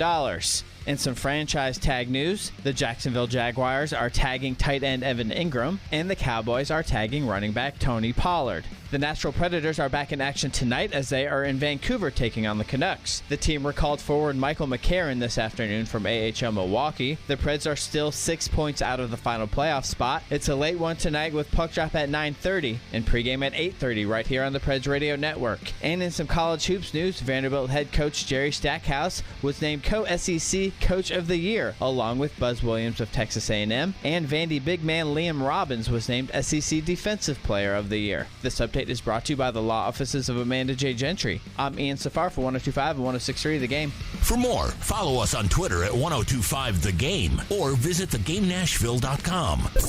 Live from the Hiller Plumbing, Heating, Cooling, and Electrical Studios. WPRT-FM Pegram, WPUC HD2 Laverne. Nashville's exclusive home for the Nashville Predators.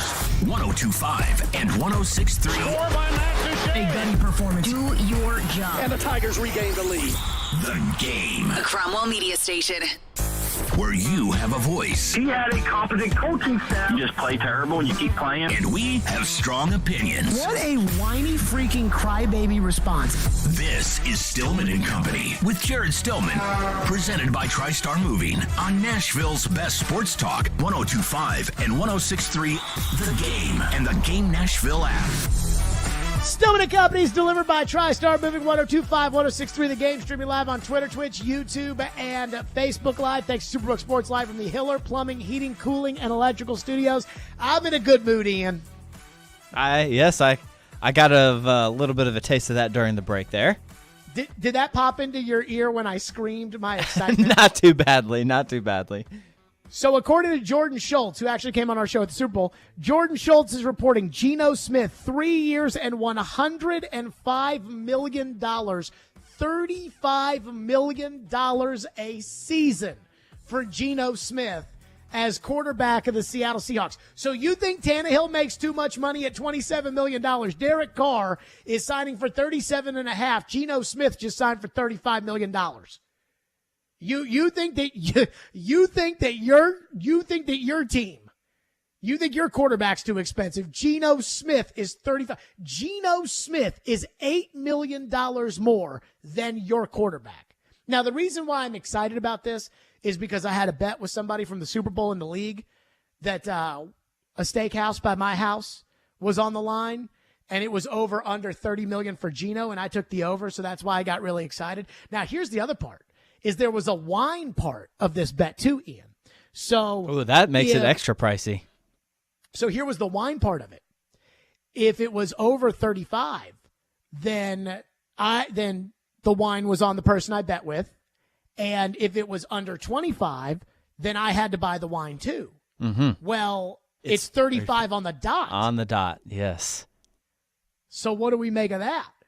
Well, you did say it has to be over 35. Well, I don't remember the exact. I don't remember the exact on that. Uh-oh. I don't remember the exact that's why wording of the need a contract agreement on that. at the Super Bowl. Need a contract. You know, you're working with people in the league, so to speak. So you got to, get your contracts right with these guys.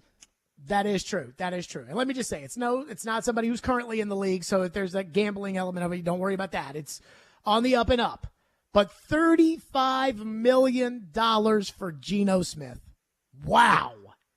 All right, to the Titans. The big news. You heard it in Ian's update right there. According to Mike Silver, who covers the NFL and has for years for Sports Illustrated, for NFL Network, for NFL.com. Now he's writing with Bally Sports. Quote, according to my sources, all of them current general managers, Tennessee Titans running back Derrick Henry, Los Angeles Rams cornerback Jalen Ramsey, and Arizona Cardinals receiver DeAndre Hopkins are among the players who've been shopped in recent days. So Derrick Henry, according to Mike Silver, who has a lot of connections inside the league, Derrick Henry is on the trading block. The other news, TD reported on this yesterday. I was on the air on Sirius XM, and I saw TD tweet this out, and I'm sitting here talking about, the Anthony Richardson and CJ Stroud and all that kind of thing. I'm looking at my phone, and I see Jeffrey Simmons has disassociated with the Titans on Instagram, and he has unfollowed the Titans on Instagram. And I am thinking to myself, oh, my God, this is massive. And I thought that was what the whole show was going to be on today, was talking about what does this mean? Let's look at Simmons' contract. Where do you go from here? What if Simmons thinks he's going to hold out and pulls the AJ? All that stuff. And then the report came out from Mike Silver about Derrick Henry. And so here I am today. We are 1 week away from free agency. The Stillman and Company New Year's celebration will be 1 week from today when we enter into free agency, and we will be talking about the moves that are being made. And the Titans have giant question marks with their two best players, Derrick Henry and Jeffrey Simmons. There is not a third. Those are the two best players, unequivocally on this team. And so we thought there might be more clarity when the Titans moved off from John Robinson and they wanted to go in a different direction and they were talking about what they wanted this team to be. And Vrabel has talked about it a bunch about we want to be aligned and that everybody here is going to be aligned on one level or another and everything else that we heard. And now I don't even know if the Titans are planning on being competitive next season. I don't know if the Titans are planning on going into next year saying, you know what? We were 2 minutes and 50 seconds away from making the playoffs.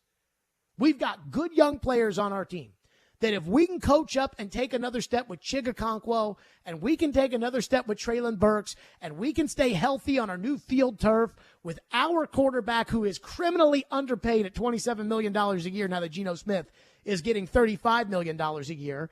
And if we get rid of the dead weight that was on the books, Taylor Lewan, who didn't play last year, Bud Dupree, who didn't play much of last year, Robert Woods, who didn't catch the ball when he played much of last year, and we go out and use these draft picks and get some guys.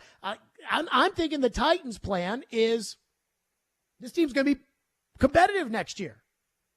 Even when things were going bad and they had lost 7 in a row, I was not looking at this upcoming season and thinking, man, here come the bad years. Now, I did worry when they fired John Robinson, and I told somebody with the team this. I said, look, you can be mad about all the draft picks and use the A.J. Brown trade and everything else to justify the decisions that you guys have made. But I remember when Floyd Reese got let go as general manager of the Titans, and this was before I even knew Floyd Reese, and the Titans, in the years that they had Mike Reinfeldt and Jeff Fisher and Rustin Webster running the ship, it felt like Moses wandering through the desert, lost for 40 years. And then all of a sudden, John Robinson shows up and the team doesn't have losing seasons anymore, and they're in the playoffs, and they're number 1 seeds, and they're in AFC championship games, and I don't want to be like Moses going back to the desert. And so even after all of that, I looked at the team they had last year that was really competitive in spite of all of their holes, and they're just horrendous offensive coordinator that, thank God, they got peer pressured in getting rid of, because I'm not convinced Vrabel would have done that if everybody in town wasn't screaming about the guy. And yet I don't even know if this team thinks they're going to be competitive this season. I said on Friday, I heard this team does not plan to spend big money in free agency. From what I had heard coming out of the combine, they were saying, hey, we don't plan to be big spenders. Now, they could have been lying. This is lying season, and a lot of people do that. But that was just kind of the overall tone of what was coming out of the combine as far as the Titans were concerned. Then we hear that Jeffrey Simmons is mad at the team. And there's actual proof of that. Then we have this report about Derrick Henry. So you're 1 week away from free agency. You have holes all over your team. And in spite of those holes, you were in the mix for the playoffs almost the whole year. You were in the mix against Cincinnati. You were in the mix against Kansas City. You were in the mix all year. You were in the mix the last week of the year when Jacksonville, the hottest team in the league, when Jacksonville was the hottest team of the league, playing at home in a meaningful game for the first time in God knows how long, and you dominated most of that game. And you had it right in your hands. And that was with Dennis Daly at left tackle, with a third-string quarterback, and Todd Downing calling the plays. And yet, I think this team, and I've said if I own the team, and we don't get Aaron Rodgers, that's fine. Running it back with Tannehill and Henry. And I thought that was a foregone conclusion. And I thought Mike Vrabel felt the same way I did about how, hey, This team's going to compete every game, every year, every time. No time to take steps back. This is the NFL. And I thought ownership felt the same way. I thought ownership fired the general manager because they wanted to be competitive. And now here we are 1 week away. And we don't know what's going to happen with Derrick Henry. And we don't know what's going to happen with Jeffrey Simmons. And we don't know what's going to happen in free agency. And we don't know if they're going to spend the money. We don't know. And so maybe the Titans do all of those things. Maybe Derrick Henry stays. Tannehill stays. They use the money. They sign Orlando Brown from the Kansas City Chiefs, and they fix left tackle, and they draft somebody at wide receiver and everything else. And they sign Jeffrey Simmons, and on you go. But the anxiety of not knowing and knowing that you're 1 week away from the start of the new league year, from free agency, where all the teams that you compete with can go out there and add players, that is concerning to me. I am very nervous. I thought we would get more clarity when they went out and said we're all going to be aligned. I thought that we were going to get more kind of direction about where they're going. And yet, after the combine, we don't even know what this team's trying to do. We don't even know what they're going to do with their two best players. That's a problem. 615-737-1025 is our phone number, 615-737-1025. If you want to weigh in, you tell me if you've heard this one before, Ian, on my Geno Smith bet. Okay. I just sent the text 3 for 105 for Geno with a bunch of exclamation points. And the response was, wait till we see the deal. It has to be backloaded. That wasn't the deal. That wasn't the deal. The deal was AAV. Average per year. Let's just get the AAV. That's $35 million. And who does that sound like right there? That's exactly right. Mr. Floyd would be talking all these details about, what is this? What's the fully guarantee? What's the guarantee for injury? Like it's, I don't know, some type of math, physics, science question. These guys, boy, I tell you, these football people, they cannot admit defeat. 615-737-1025 is the phone number. We'll get to your phones on the Titans here at 615-737-1025. And if you are shopping Derrick Henry, which, Lord, I hope you're not, but reportedly you are. If you are shopping Derrick Henry, why stop there? We'll get to that next. Stillman and Company, 102.5, 106.3 The Game.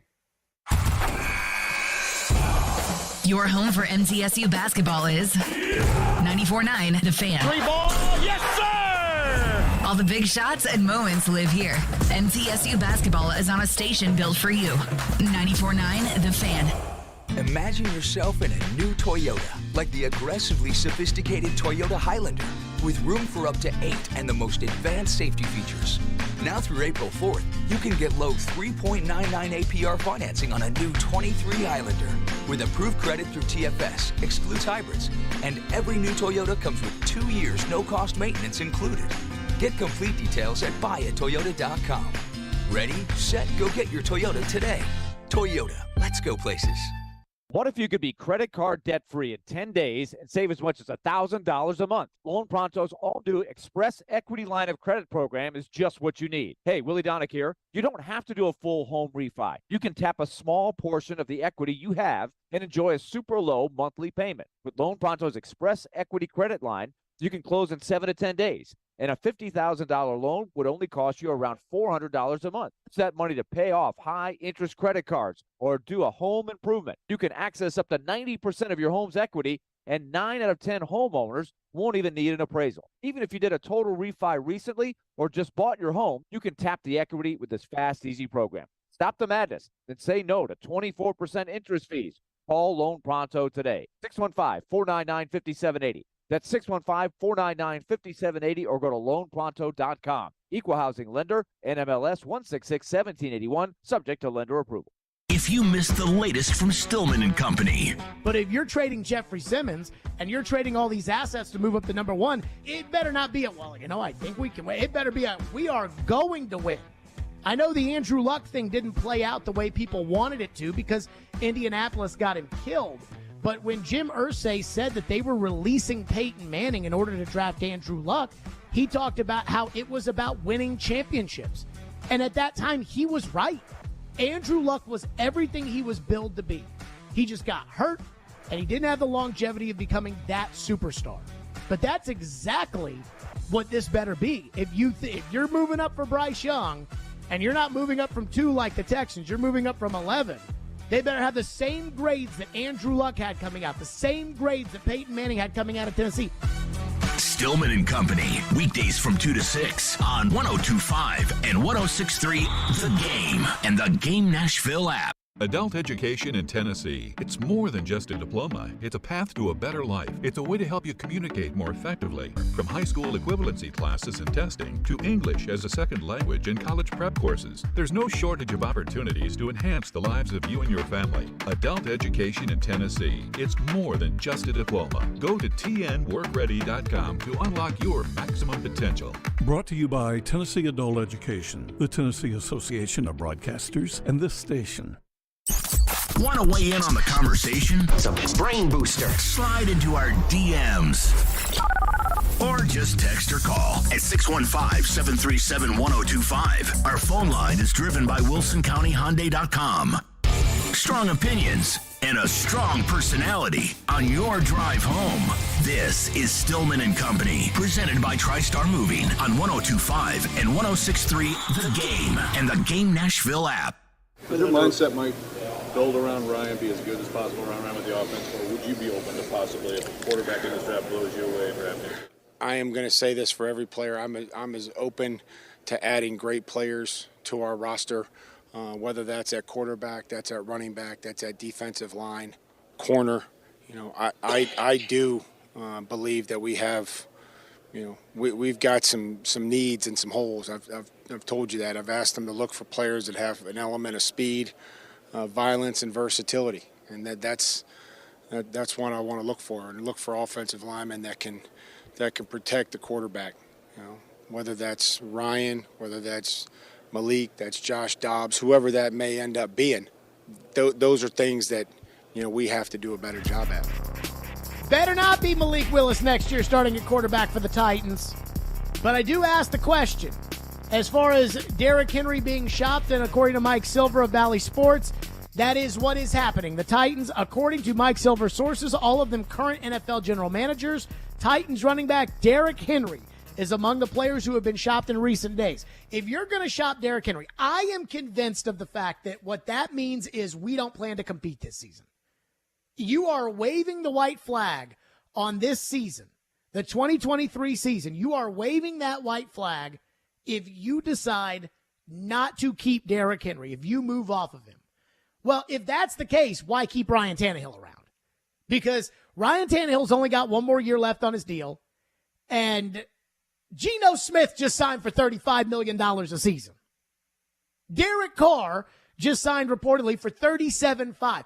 Tannehill makes $27 million. So you're telling me the Jets, who lost out on the Derek Carr sweepstakes, although I think they chose to do that because I think they're holding out for Aaron. If they don't get Aaron, you're not telling me the Jets wouldn't jump at $27 million for Tannehill when the going rate is $46 million for Kyler Murray. And that number's only going up when Lamar signs, which I think he will, when Daniel Jones signs, which I think he will in the next couple of hours. I think Daniel Jones will sign a deal. You're telling me that $27 million for Tannehill is not appealing. And Tannehill had a good season last year. So if you're going to shop Henry, why not shop Tannehill too? And if you're going to shop Henry and Tannehill, why not shop Byard? I mean, at that point, it's like Simmons and shop Danico Autry. It's like Simmons, Traylon Burks, Chigakonkwo, and whatever else that's young, and everybody else, you know, let them go like the Dolphins did in 2019.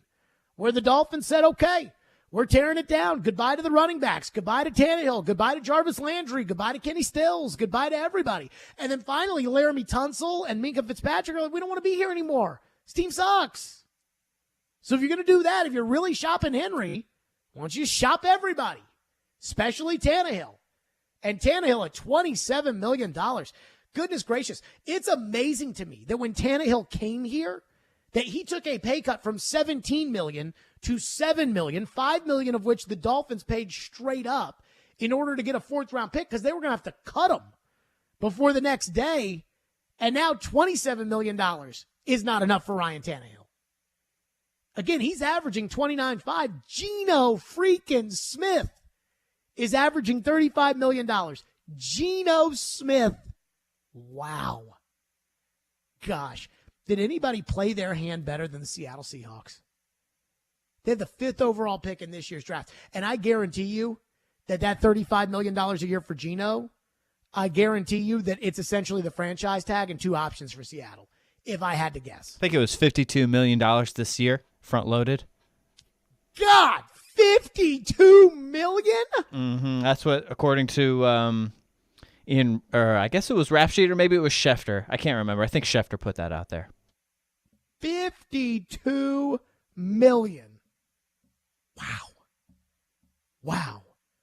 Phone line driven by WilsonCountyHunter.com. Adam is up next. Thank you for calling. Thank you for waiting. What's up, Adam? Hey, Jared. So me and my 14-year-old riding, we're listening to you, and he hadn't heard the Derrick Henry thing yet, and he's like, what?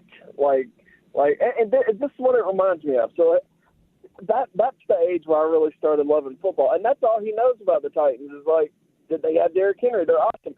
I remember the days where Wesley Woodyard was the face of the franchise, and Mark Mariani, and where it was just pitiful.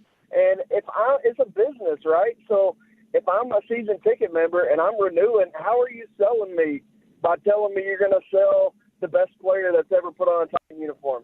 Like what's on the stadium next? What's the billboard? Like you gotta give me a reason to show up to the stadium, and I don't see it if you sell him. I feel like, as far as I'm concerned, thank you for your call, Adam.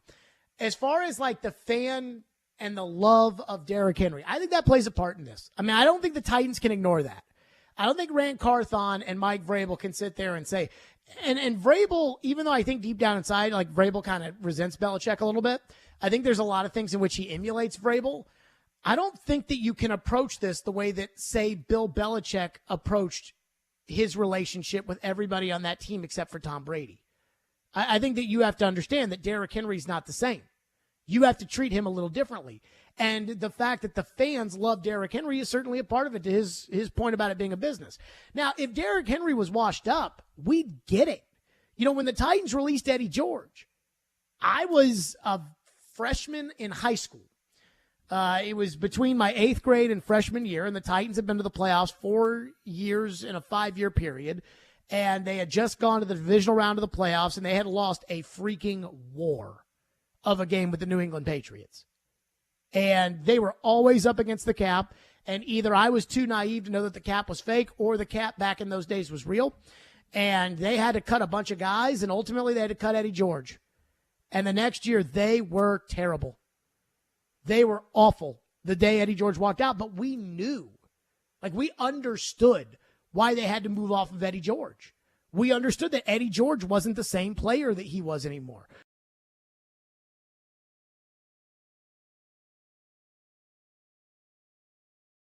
Brown was ready to be the starting running back. This team's not there. This team is not ready for that. And Derrick Henry is not there. Derrick Henry's not washed up. Derrick Henry carried this team last year, and he didn't even play in the Dallas game. Derrick Henry, if you had a good line in front of him, probably leads the NFL in rushing, but you had the terrible line in front of him. If you give Derrick Henry the ball on 3rd and 2 against the Chargers instead of whatever bullcrap Todd Downing called, you probably win those games. And so I don't, to sit there and look at where the team is now and trying to use Derrick to get you out of it. I don't think you could trade Derrick to get yourself out of it. You need Derrick to get you out of it. The way Derrick carried you to the AFC title game. Derrick is not done yet. And if you get out there next season and Derrick looks like he can't play anymore, then I think we'll all understand. But right now, Derrick Henry can still play. And just as we learned with the A.J. Brown thing, you do not move off of elite players and get better. You don't. Now, if this were a situation where the team was clearly no good, like the Texans were when they released J.J. Watt so he could play the last 2 years of his career somewhere else, fine. But you're not clearly bad. At least not the things that you say to us. So I'm sorry. But this idea of treating Derrick Henry like he's just some other player, like he's Jonnu Smith, no, I'm not doing that. I am not doing that. That's crazy. 615-737-1025 is our phone number, 615-737-1025. If you want to weigh in, we'll get back into your phones. And again, $35 million for Geno Smith. $35 million a season. Now, the average value of a contract, that doesn't mean anything, but still, $35 million for Geno Smith. Now, there is one thing on the Simmons front about his contract that I can see where the Titans and Simmons are probably having some disagreements. We'll get to that coming up. 615-737-1025 is our phone number, 615-737-1025. Hiller Plumbing, Heating, Cooling, and Electrical. They have taken care of my home for years, and they can do the exact same for you. And now is the transition time of the year, which means it is about to get hot. And when it gets hot, you want to make sure you've got that HVAC system working on all cylinders. That's why I've got my Happy Hiller check, and I love it when those guys take care of it for me. Let me tell you, sometimes replacing equipment in your home can be overlooked until something breaks, and I'm certainly that kind of guy. But there's actually big problems that can come from outdated, old, vintage HVAC systems. Older systems have higher repair costs, require more maintenance, and result in higher utility bills. Even worse, they can break down when you need them the most. This month, during Hiller's Vintage Showdown, they're giving away a free HVAC system to the owner of the oldest unit. It's easy to enter. Just go online to happyhiller.com and submit a picture of your old unit. Plus, everybody will win with trade-in credits and 0% interest financing for up to 48 months on replacements. That's Hiller Plumbing, Heating, Cooling, and Electrical. My guys, proud supporters of the Preds, the Vols, and Vandy. Hiller, call the Happy Face Truck today. Hi, I'm Jussi Saros, and this is Smashville. Now here's a try off to the side. What a stop made by Jussi Saros there. Unreal. You're listening to the flagship of the Nashville Predators radio network, ESPN 1025, The Game. Hey, what's up, everybody? Teron Davenport here for Superbook Sports. Make 2023 the year you beat Vegas. Superbook Sports gives you the chance every week to go head-to-head with the best odds makers in Las Vegas. No fancy computer algorithms, no guys across the pond setting lines for American sports. Just the best team of odds makers in the business behind the counter at the Superbook in Las Vegas. Plus, Superbook features some of the best odds boosts and promo bets anywhere. So download the Superbook Sports app or visit superbook.com and start your battle against Vegas right now. Visit superbook.com for terms and conditions. Gambling problem? Call 1-800-889-9789. 615 Chutney. You might recognize the name. Real Nashvillians know the 615 Chutney food truck used to be the spot. Now they have a full restaurant in Bellevue. Make no mistake, it's a new look with live music, an art gallery, and even a robot server. Yeah, a lot has changed, but it's still the same old chutney. They still serve up authentic and delicious South Indian cuisine to hundreds of satisfied customers every week. And they've become a Nashville staple along the way. Just ask around. Open for dine-in, carry out, and delivery through Grubhub. That's 615 Chutney in Bellevue, a very Indian affair. If you missed the latest from Caroline, Willie, and D-Mace. Barry Trotz's response in the scrum about John Hines reminded me a lot of what Rand Carthon said about Ryan Tannehill. I got to come in here and evaluate, take my time, see, I just got here. I need to take my time and see kind of the full body of work. And I interpret what Barry Trotz said in a very similar way and how I interpreted what Rand Carthon said. Yeah. That if Barry Trotz does decide to move forward with John Hines, he could say, this isn't my guy, but I admire what he does and I want him to be my coach moving forward. He can go back and say, well, I evaluated him and I evaluated him as he should be my coach moving forward. I really wish I could remember this. I think I wrote it down, but I won't be able to find it in time because I know we go to the break. But Rand Carthon had a great a great saying for how he's going to get to know the people. I'll try to find it during the break. But that, to me, said a lot. Caroline, Willie, and D-Mace. Weekdays from 11 to 2 on 102.5 and 106.3 The Game and the Game Nashville app. Hey guys, Jeremy here, General Manager at Blend Bar with Davidoff Cigars. We are the go-to spot in Nashville for the best old-fashioned, a nice relaxing cigar, and lots of high-end spirits and wine. Are cigars not your thing? No problem. We have the best ventilation system in the industry that provides a fresh, clean atmosphere for you and your friends. We are here to provide you a trendy, upscale experience in the heart of downtown. Check us out at 508 Church Street. Blend Bar with Davidoff Cigars. Luxury redefined. Join 102.5 The Game live from the Rusty Nail in Hermitage on Friday, March 17th. And the three is good. Take in the first round of games during a St. Patrick's Day celebration. Enjoy $3 two-lane beer drafts all month long during the tournament. Yes! What a shot! Plus a great local atmosphere with a big back patio and volleyball courts. There's also great drinks and great food, especially the wings. That's Friday, March 17th at the Rusty Nail in Hermitage. Doors open at 10. Hey, Nashville, this is Laura Rutledge from the SEC Network, and you're listening to Nashville's best sports talk, ESPN 1025 The Game. Jeffrey Stillman had a great conversation with you, I guess, after the board. How did you describe how that went, and what are your hopes and expectations? Conversation went really well. You know, Frank in the weight room has done a good job of letting me know when guys are around, because I'm still getting to know these guys.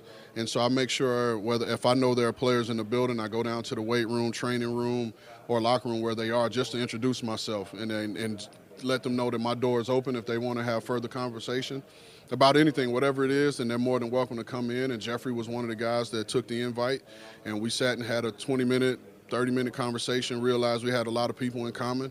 And so it was really a get to know each other and, you know, break ground. But the first question I got when I got the job was from my 6-year-old son, and he asked if Jeffrey Simmons was going to be his boy, you know. And so I had to ask Jeffrey if he wanted to be my 6-year-old son's boy. So Jeffrey's cool with it right now. I told my son, Jeffrey might not like you. So we'll see when we get there. But it was a great conversation, and he's a cool dude. Why would Jeffrey not like your 6-year-old son? Because you're not giving Jeffrey a contract? I mean, I don't, you know. But that was Rand Carthon. I joke. It actually reminds me, years ago, Floyd told me that he was the lead negotiator for the Patriots. And Bianca Wilfork, who was Vince Wilfork's wife at the time, she was his agent. And apparently, the story goes, you think I can tell this on the air, Ian? Sure. So Bianca Wilfork, they start the negotiations. It's Floyd and Bianca Wilfork. And she goes, you don't want to re-sign my husband because you think he's nothing but a fat ass. You don't want him. You don't. And Floyd said, Bianca, when this is over, you are going to be the happiest person in the world because of me when this is over. And I guess every time after they got that contract done, every time that he'd run into the Wilforks, Bianca would give him a huge hug and she would call him his favorite and everything else. And so, you know, so if Jeffrey does not like your 6-year-old son, that worries me because that means that the deal didn't go through the way it was supposed to. And Titan fans have PTSD of a star player with a contract situation and them taking down all the pictures on social media and everything that happened with AJ. They've got the PTSD and they're worried about it. Now, here's where I think the real issue is. And this is what's hard for players in the NFL. I was watching TV today. They were talking about Lamar Jackson and the Ravens, and it was Jeremy Fowler with two former players, Dan Orlovsky and Damian Woody. And I have all the respect in the world for former players and what they went through and everything else. But when they were talking about the difference between the non-exclusive and the exclusive franchise tag, it's like these dudes had no clue talking about Woody and Orlovsky, like what that actually meant. Like they didn't understand kind of the negotiating aspect of this. And I don't think Jeffrey Simmons understands the negotiating aspect of this because Jeffrey Simmons' job is to play defensive tackle. And I bet he knows technique and he knows how to beat offensive linemen better than I do. But I know how this stuff works. So here's what I think the issue is. Simmons looks at Aaron Donald's $30 million a year contract, and he looks at Chris Jones's $20 million a year contract and thinks, I'm somewhere in between. And he probably thinks I should be paid not like Aaron Donald because I'm not as good as Aaron Donald, so I shouldn't get his $30 million. But if DeForest Buckner's 21 and Chris Jones is 20 and those guys are going to get paid too, you know, I should be $25 million a season. And I should have gotten that last year. You know, I shouldn't have to wait for this year. I should have gotten that kind of money last year. Now, I would have taken the deal, and it's like TD said, the deal that he would have taken last year, the Titans would love to have on the table right now, which is part of the negotiation itself. But I get where the Titans probably sit on the fence here. Jeffrey Simmons is owed $10.75 million next season. The franchise tag for a defensive tackle is $18.94 million. So this is going to get kind of, you know, jumbled up in there, but follow along. I'm trying to kind of lay this out here. So the franchise tag right now for defensive tackle is $18.94 million. So let's just use that number as a rough estimate. It'll probably go up a little bit, but we don't know. The second franchise tag is 120% of the first tag. Long story short, over the next 3 years, the Titans control Jeffrey Simmons' rights at an average of $17.4 million a year. That's their leverage. So Jeffrey is probably thinking, if I'm $25 million a year, I want $25 million a year. The Titans are probably saying, that's great. You're a great player. We love you. We want to pay you all this money, but we're not going to pay you $25 million a year when for the next 3 years, we can pay you $17.5 million. And normally what that leads to is a compromise. But normally people get upset when they first come back and say, well, the Titans are offering us $19 million a year. And he'd be like, what? $19 million? That's ridiculous. Well, Chris Jones makes 20, and you're not as accomplished as Chris Jones. DeForest Buckner makes 21.5, and you're not as accomplished as DeForest Buckner. And they control your rights for the next 3 years at an average of 17.4. And you have to keep earning that average. So you earn the fifth-year option, the 10.75. Then you have to play well enough for them to tag you, which they will at 18.94. And then you have to play well enough for them to tag you again.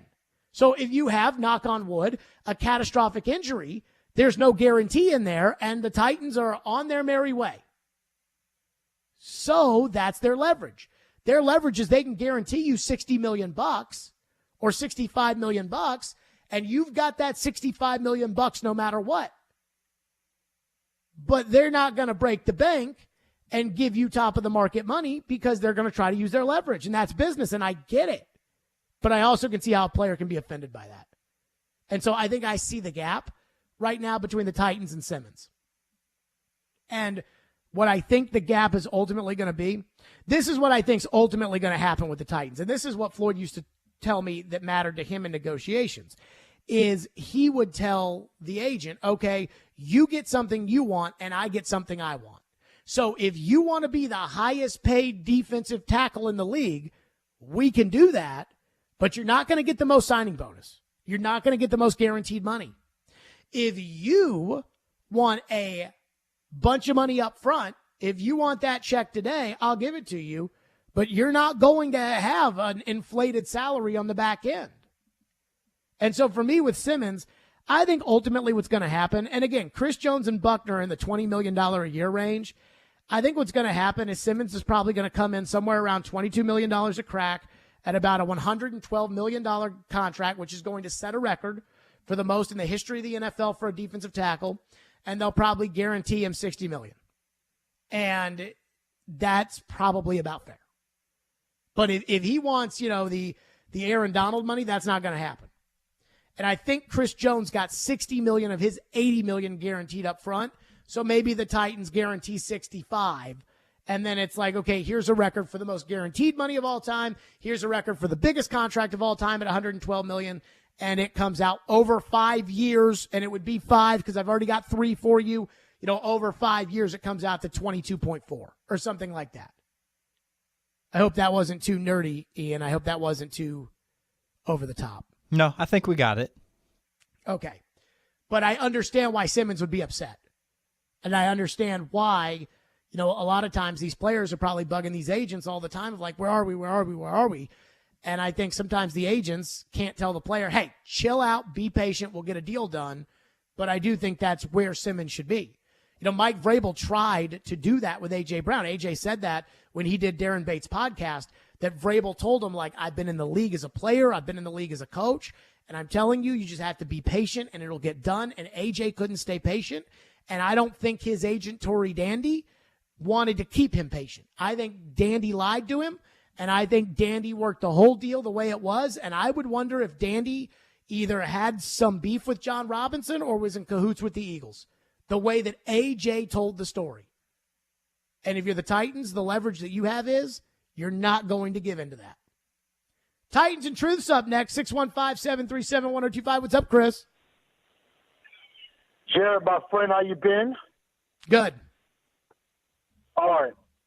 I'm going to play a little devil's advocate for you because I think it's time for people to realize some things. It's time for us to kind of start getting ready for life without Derrick Henry because change is inevitable. Change is going to happen whether we want it to or not. And that happens with any football team. Now, if you make smart decisions, you can recover and make things better.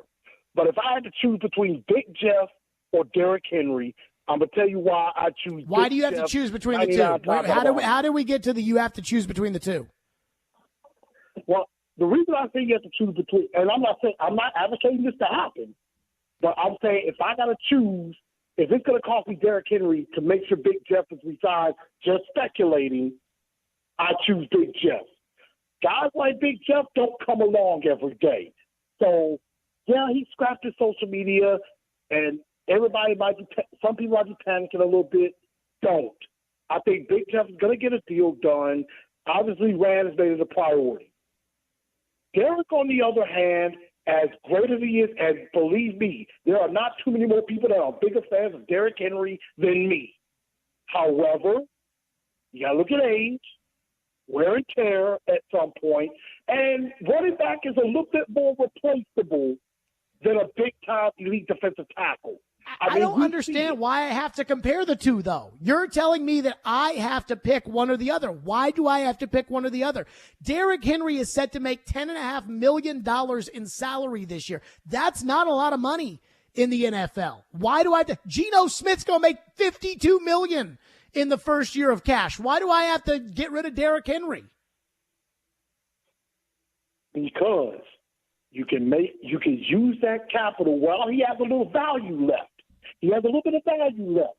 And you get ahead of it. Maybe it might be time to get rid of him maybe a little bit too early instead of a little bit too late. And you still have some value for him, and you can kind of start to rebuild. It's time. The defense can be retooled and still be good. It is not time. Chris, it's not time. You were right there. Derrick Henry puts you right there. The offense needs to be rebuilt. It's broken. It's not his fault. It's not okay. How much did you hate? How much did you hate the offensive line last year? Oh, I hated it tremendously. Okay, how much did you hate the offensive coordinator last year? Do we even have to ask the question? How much did you hate the receiving corps last year?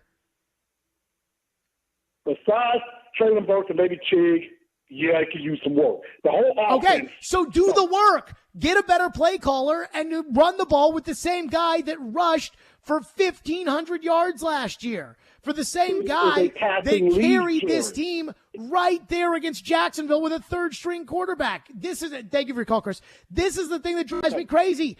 Derrick Henry had 109 yards in a game against Jacksonville with everything on the line when everybody knew that the Titans were going to give the ball to Derrick Henry because they didn't have any offensive line, they didn't have any quarterback, they didn't have any receivers, and they were still right in the game. I understand change is inevitable. I understand Derrick Henry is not going to run the ball at this level for forever. I get it. But right now, Derrick Henry is still one of the better running backs in the NFL. And the one thing Derrick Henry does is Derrick Henry wins you games. Christian McCaffrey doesn't win you games. When Christian McCaffrey was in Carolina, they didn't win games because of Christian McCaffrey. Saquon Barkley doesn't win you games, even though I think Saquon's very important to what they do with the Giants. And now that he was healthy, he might be their, maybe the number 2 running back in the league because of that.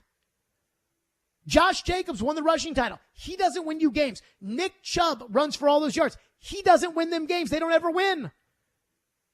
Derrick Henry's the one guy who actually wins his team the ball game.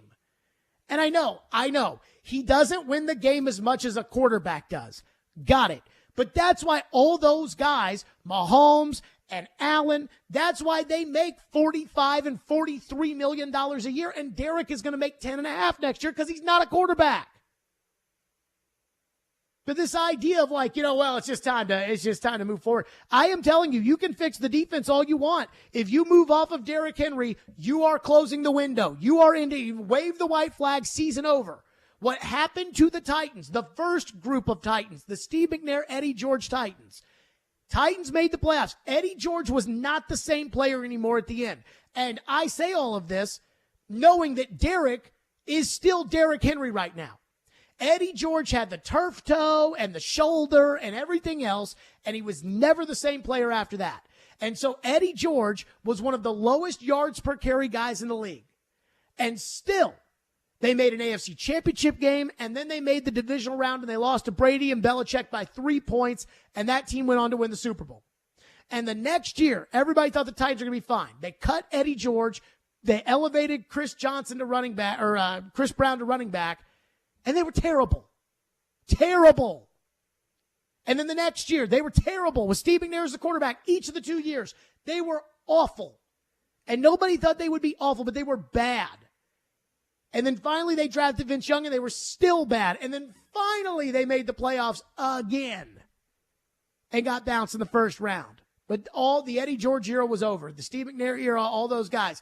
Derrick, Samori Rolle, Kevin Carter, Javon Curse, Frank Wycheck, Blaine Bishop, they were all gone. And so I'm telling you, like, that's what happens. If you do this, if you decide that, well, it's just time to start it over without Derrick Henry, if you do this, it's over. And you don't need Byard anymore. You don't need Tannehill anymore. Burks and Simmons and Okonkwo, they can still be here, the next grouping of this. Oh, my goodness. But Derrick Henry wins you games. Texter says, I believe you were saying that A.J. won more games than Derrick. You said the game that A.J. was out were more costly than the ones Derrick was out. Where is the same conviction now? Let me tell you, if you had A.J. Brown on this team, I'd be saying that this is Super Bowl caliber decision-making here. But I don't think the Titans are a Super Bowl team. But last year, Derrick Henry won you games. Literally carried you to victory. That Washington game, in fact, it's funny that on today where we're talking about Simmons and Henry, I remember the Washington game, and I remember starting the 2 o'clock, and I was like, you are the same as that team, except you have Derrick Henry and Jeffrey Simmons, and they don't. You'll get better by giving away those players. 615-737-1025 here on Stillman and Company. And I'm surprised by the amount of people that take it so personally that the Titans might move off of Derrick Henry, and the amount of people in the text line that are like, it's time to move off of Derrick Henry. So what if we make the playoffs? Oh, my goodness gracious. Wow. Predators game day is next. Stillman and Company, 102.5, 106 of the game. We are your home for every big pass. Kevin Harvick takes over the race lead. Big wreck. Trouble turn 2. One car is around and hard into the outside wall. And big win. Ricky Stenhouse Jr. has won the Daytona 500. Yeah! Woo! Catch every lap of NASCAR on 102.5 and 106.3 The Game and the Game Nashville app. Over the years, more men have started to seek help for hormonal deficiencies and imbalances. And Dr. Jeffrey Lodge and wife Daphne, along with their experienced staff, give men the treatment required to improve your quality of life, improve your immune system, energy level, cognitive function, and more. There's no better time to achieve a healthy lifestyle. What are you waiting for? Give Cool Springs MD a call today for an appointment at 615-486-3458 or visit our website at coolspringsmd.com. 102.5 and 106.3 The Game is live and local. And now, let's meet the starting lineups. Robbie and Rex Road 6 to 9. You are talking about a team that's building a roster. Chase and Michelle 9 to 11. He's still under contract. It's not always X's and O's. Caroline, Willie, and D Mace 11 to 2. Trades, free agents. Let's get it going. I think this is a good hire. And Stillman and Company 2 to 6. I can give you one of the best coaches in the league. And don't forget, we're your home for all things Nashville. He scored! Nashville's best sports talk, 102.5 and 106.3 The Game. Your chance to get that rare, hard-to-find luxury pre-owned Rolex timepiece is here at Genesis Diamonds. This Thursday, Friday, and Saturday, Genesis is hosting an epic pre-owned luxury Rolex event featuring a stunning new selection of these hard-to-find watches. Hulks, Submariners, Daytonas, Pepsis, Batmans, all the hottest models that people wait years for. These are carefully chosen timepieces in pristine condition. It's time to treat yourself for something great. And listen to this. With the purchase of any luxury pre-owned Rolex at this event, Genesis will give you a beautiful pair of 2-carat lab-grown diamond stud earrings of the highest quality free. That's a $6,000 value. Also for this event, our pre-owned Rolex buyers are on site offering top dollar for your Rolex. Come see the largest selection of luxury pre-owned Rolex watches in the state and take advantage of our special financing and get a 2-carat lab-grown pair of diamond stud earrings of the highest quality valued at $6,000 absolutely free. This Thursday, Friday, and Saturday only, and only at Genesis Diamonds, your home for luxury pre-owned Rolexes. Green Hills and Cool Spring. While supplies last, see store for details. They're insightful. To me, you got a left guard situation you got to figure out. Credible. I trust this guy more than this guy. But sometimes they just argue. Why do you like the NFL playoffs? Those teams lose I don't want college football to be the NFL. When they get... Robbie Stanley and Joe Rexroad are Robbie and Rexroad. Weekdays from 6 to 9 on 102.5 and 106.3 The Game and the Game Nashville app. You're listening to Stillman and Company, presented by TriStar Moving on 102.5 and 106.3 The Game and the Game Nashville app. It's Hockey Night in Smashville. Deflects back for Duchesne. His shot stopped, and the score! What are the keys to victory tonight? What's being said in the locker room? Where do the Preds reside in the Central Division standings? Jared Stillman has the latest now. With Preds Game Day on Stillman and Company. This is Smashville's best sports talk. ESPN 102.5 The Game and the Game Nashville app. Predators Game Day is presented by TJ Anderson Homes of Benchmark Realty. TJ Anderson is my realtor. He has taken care of 2 home purchases for me. He can do the same for you. I love working with TJ so much that I send all my friends right to him. I'm like, he will take great care of you, and he has done so much for them. I never hesitate to refer my friends to TJ Anderson. That's TJ Anderson Homes of Benchmark Realty. TJAndersonHomes.com, where they'll keep you up to date with all of the latest and what is coming available at TJAndersonHomes.com. TJ Anderson is my realtor. Preds tonight against the Vancouver Canucks right here on 102.5, 106.3 The Game, with our coverage beginning at 8:30 on the road in Vancouver. The Predators are 31-23-6, good for 68 points. The Vancouver Canucks 25-32-5, good for 55 points. And I'm going to tell you, Vancouver stinking it up. Predators, they make all these trades, they sell, and they're actually better, I think, watching them right now than what they've been. Now, they've played some bad teams, but, I mean, honestly, they might be a better team with the younger players, the more speed, the change-up that they've had. And they may be creeping into the wild card picture. They've already passed Calgary by 1 point, but they do have 3 games in hand, and it is not completely out of the realm of possibility that the Predators could catch up with Winnipeg. We take a look at the coach, John Hines, what he had to say about that Kuzmenko kid from Vancouver who lit the Predators up a couple of weeks ago. He's a difficult guy to defend. He's got, tricky moves. He's a slippery guy. He cuts back a lot. I mean, you have to be able to defend him hard, but I also think when he gets himself in the offensive zone and open ice and not along the boards, I think your ability to have a good stick, stop and face the play, like good one-on-one defense against him is the best way to be able to contain him. So that's going to be a tough test for them. Again, keep your eye. I mean, 25% chance of making the playoffs, according to Money Puck. Now that they've sold and they've got all the draft picks and they've got all the cap space, I wouldn't mind making the playoffs. I think the energy of the last week, let's see if that continues going forward for the Predators. Again, late game tonight as they take on the Vancouver Canucks at 9:30. Our coverage will begin at 8:30. And, of course, Max Hers will have the call along with Hal Gill. That's going to do it for us. We are out of here. Stillman and Company right here at 102.5, 106.3 The Game.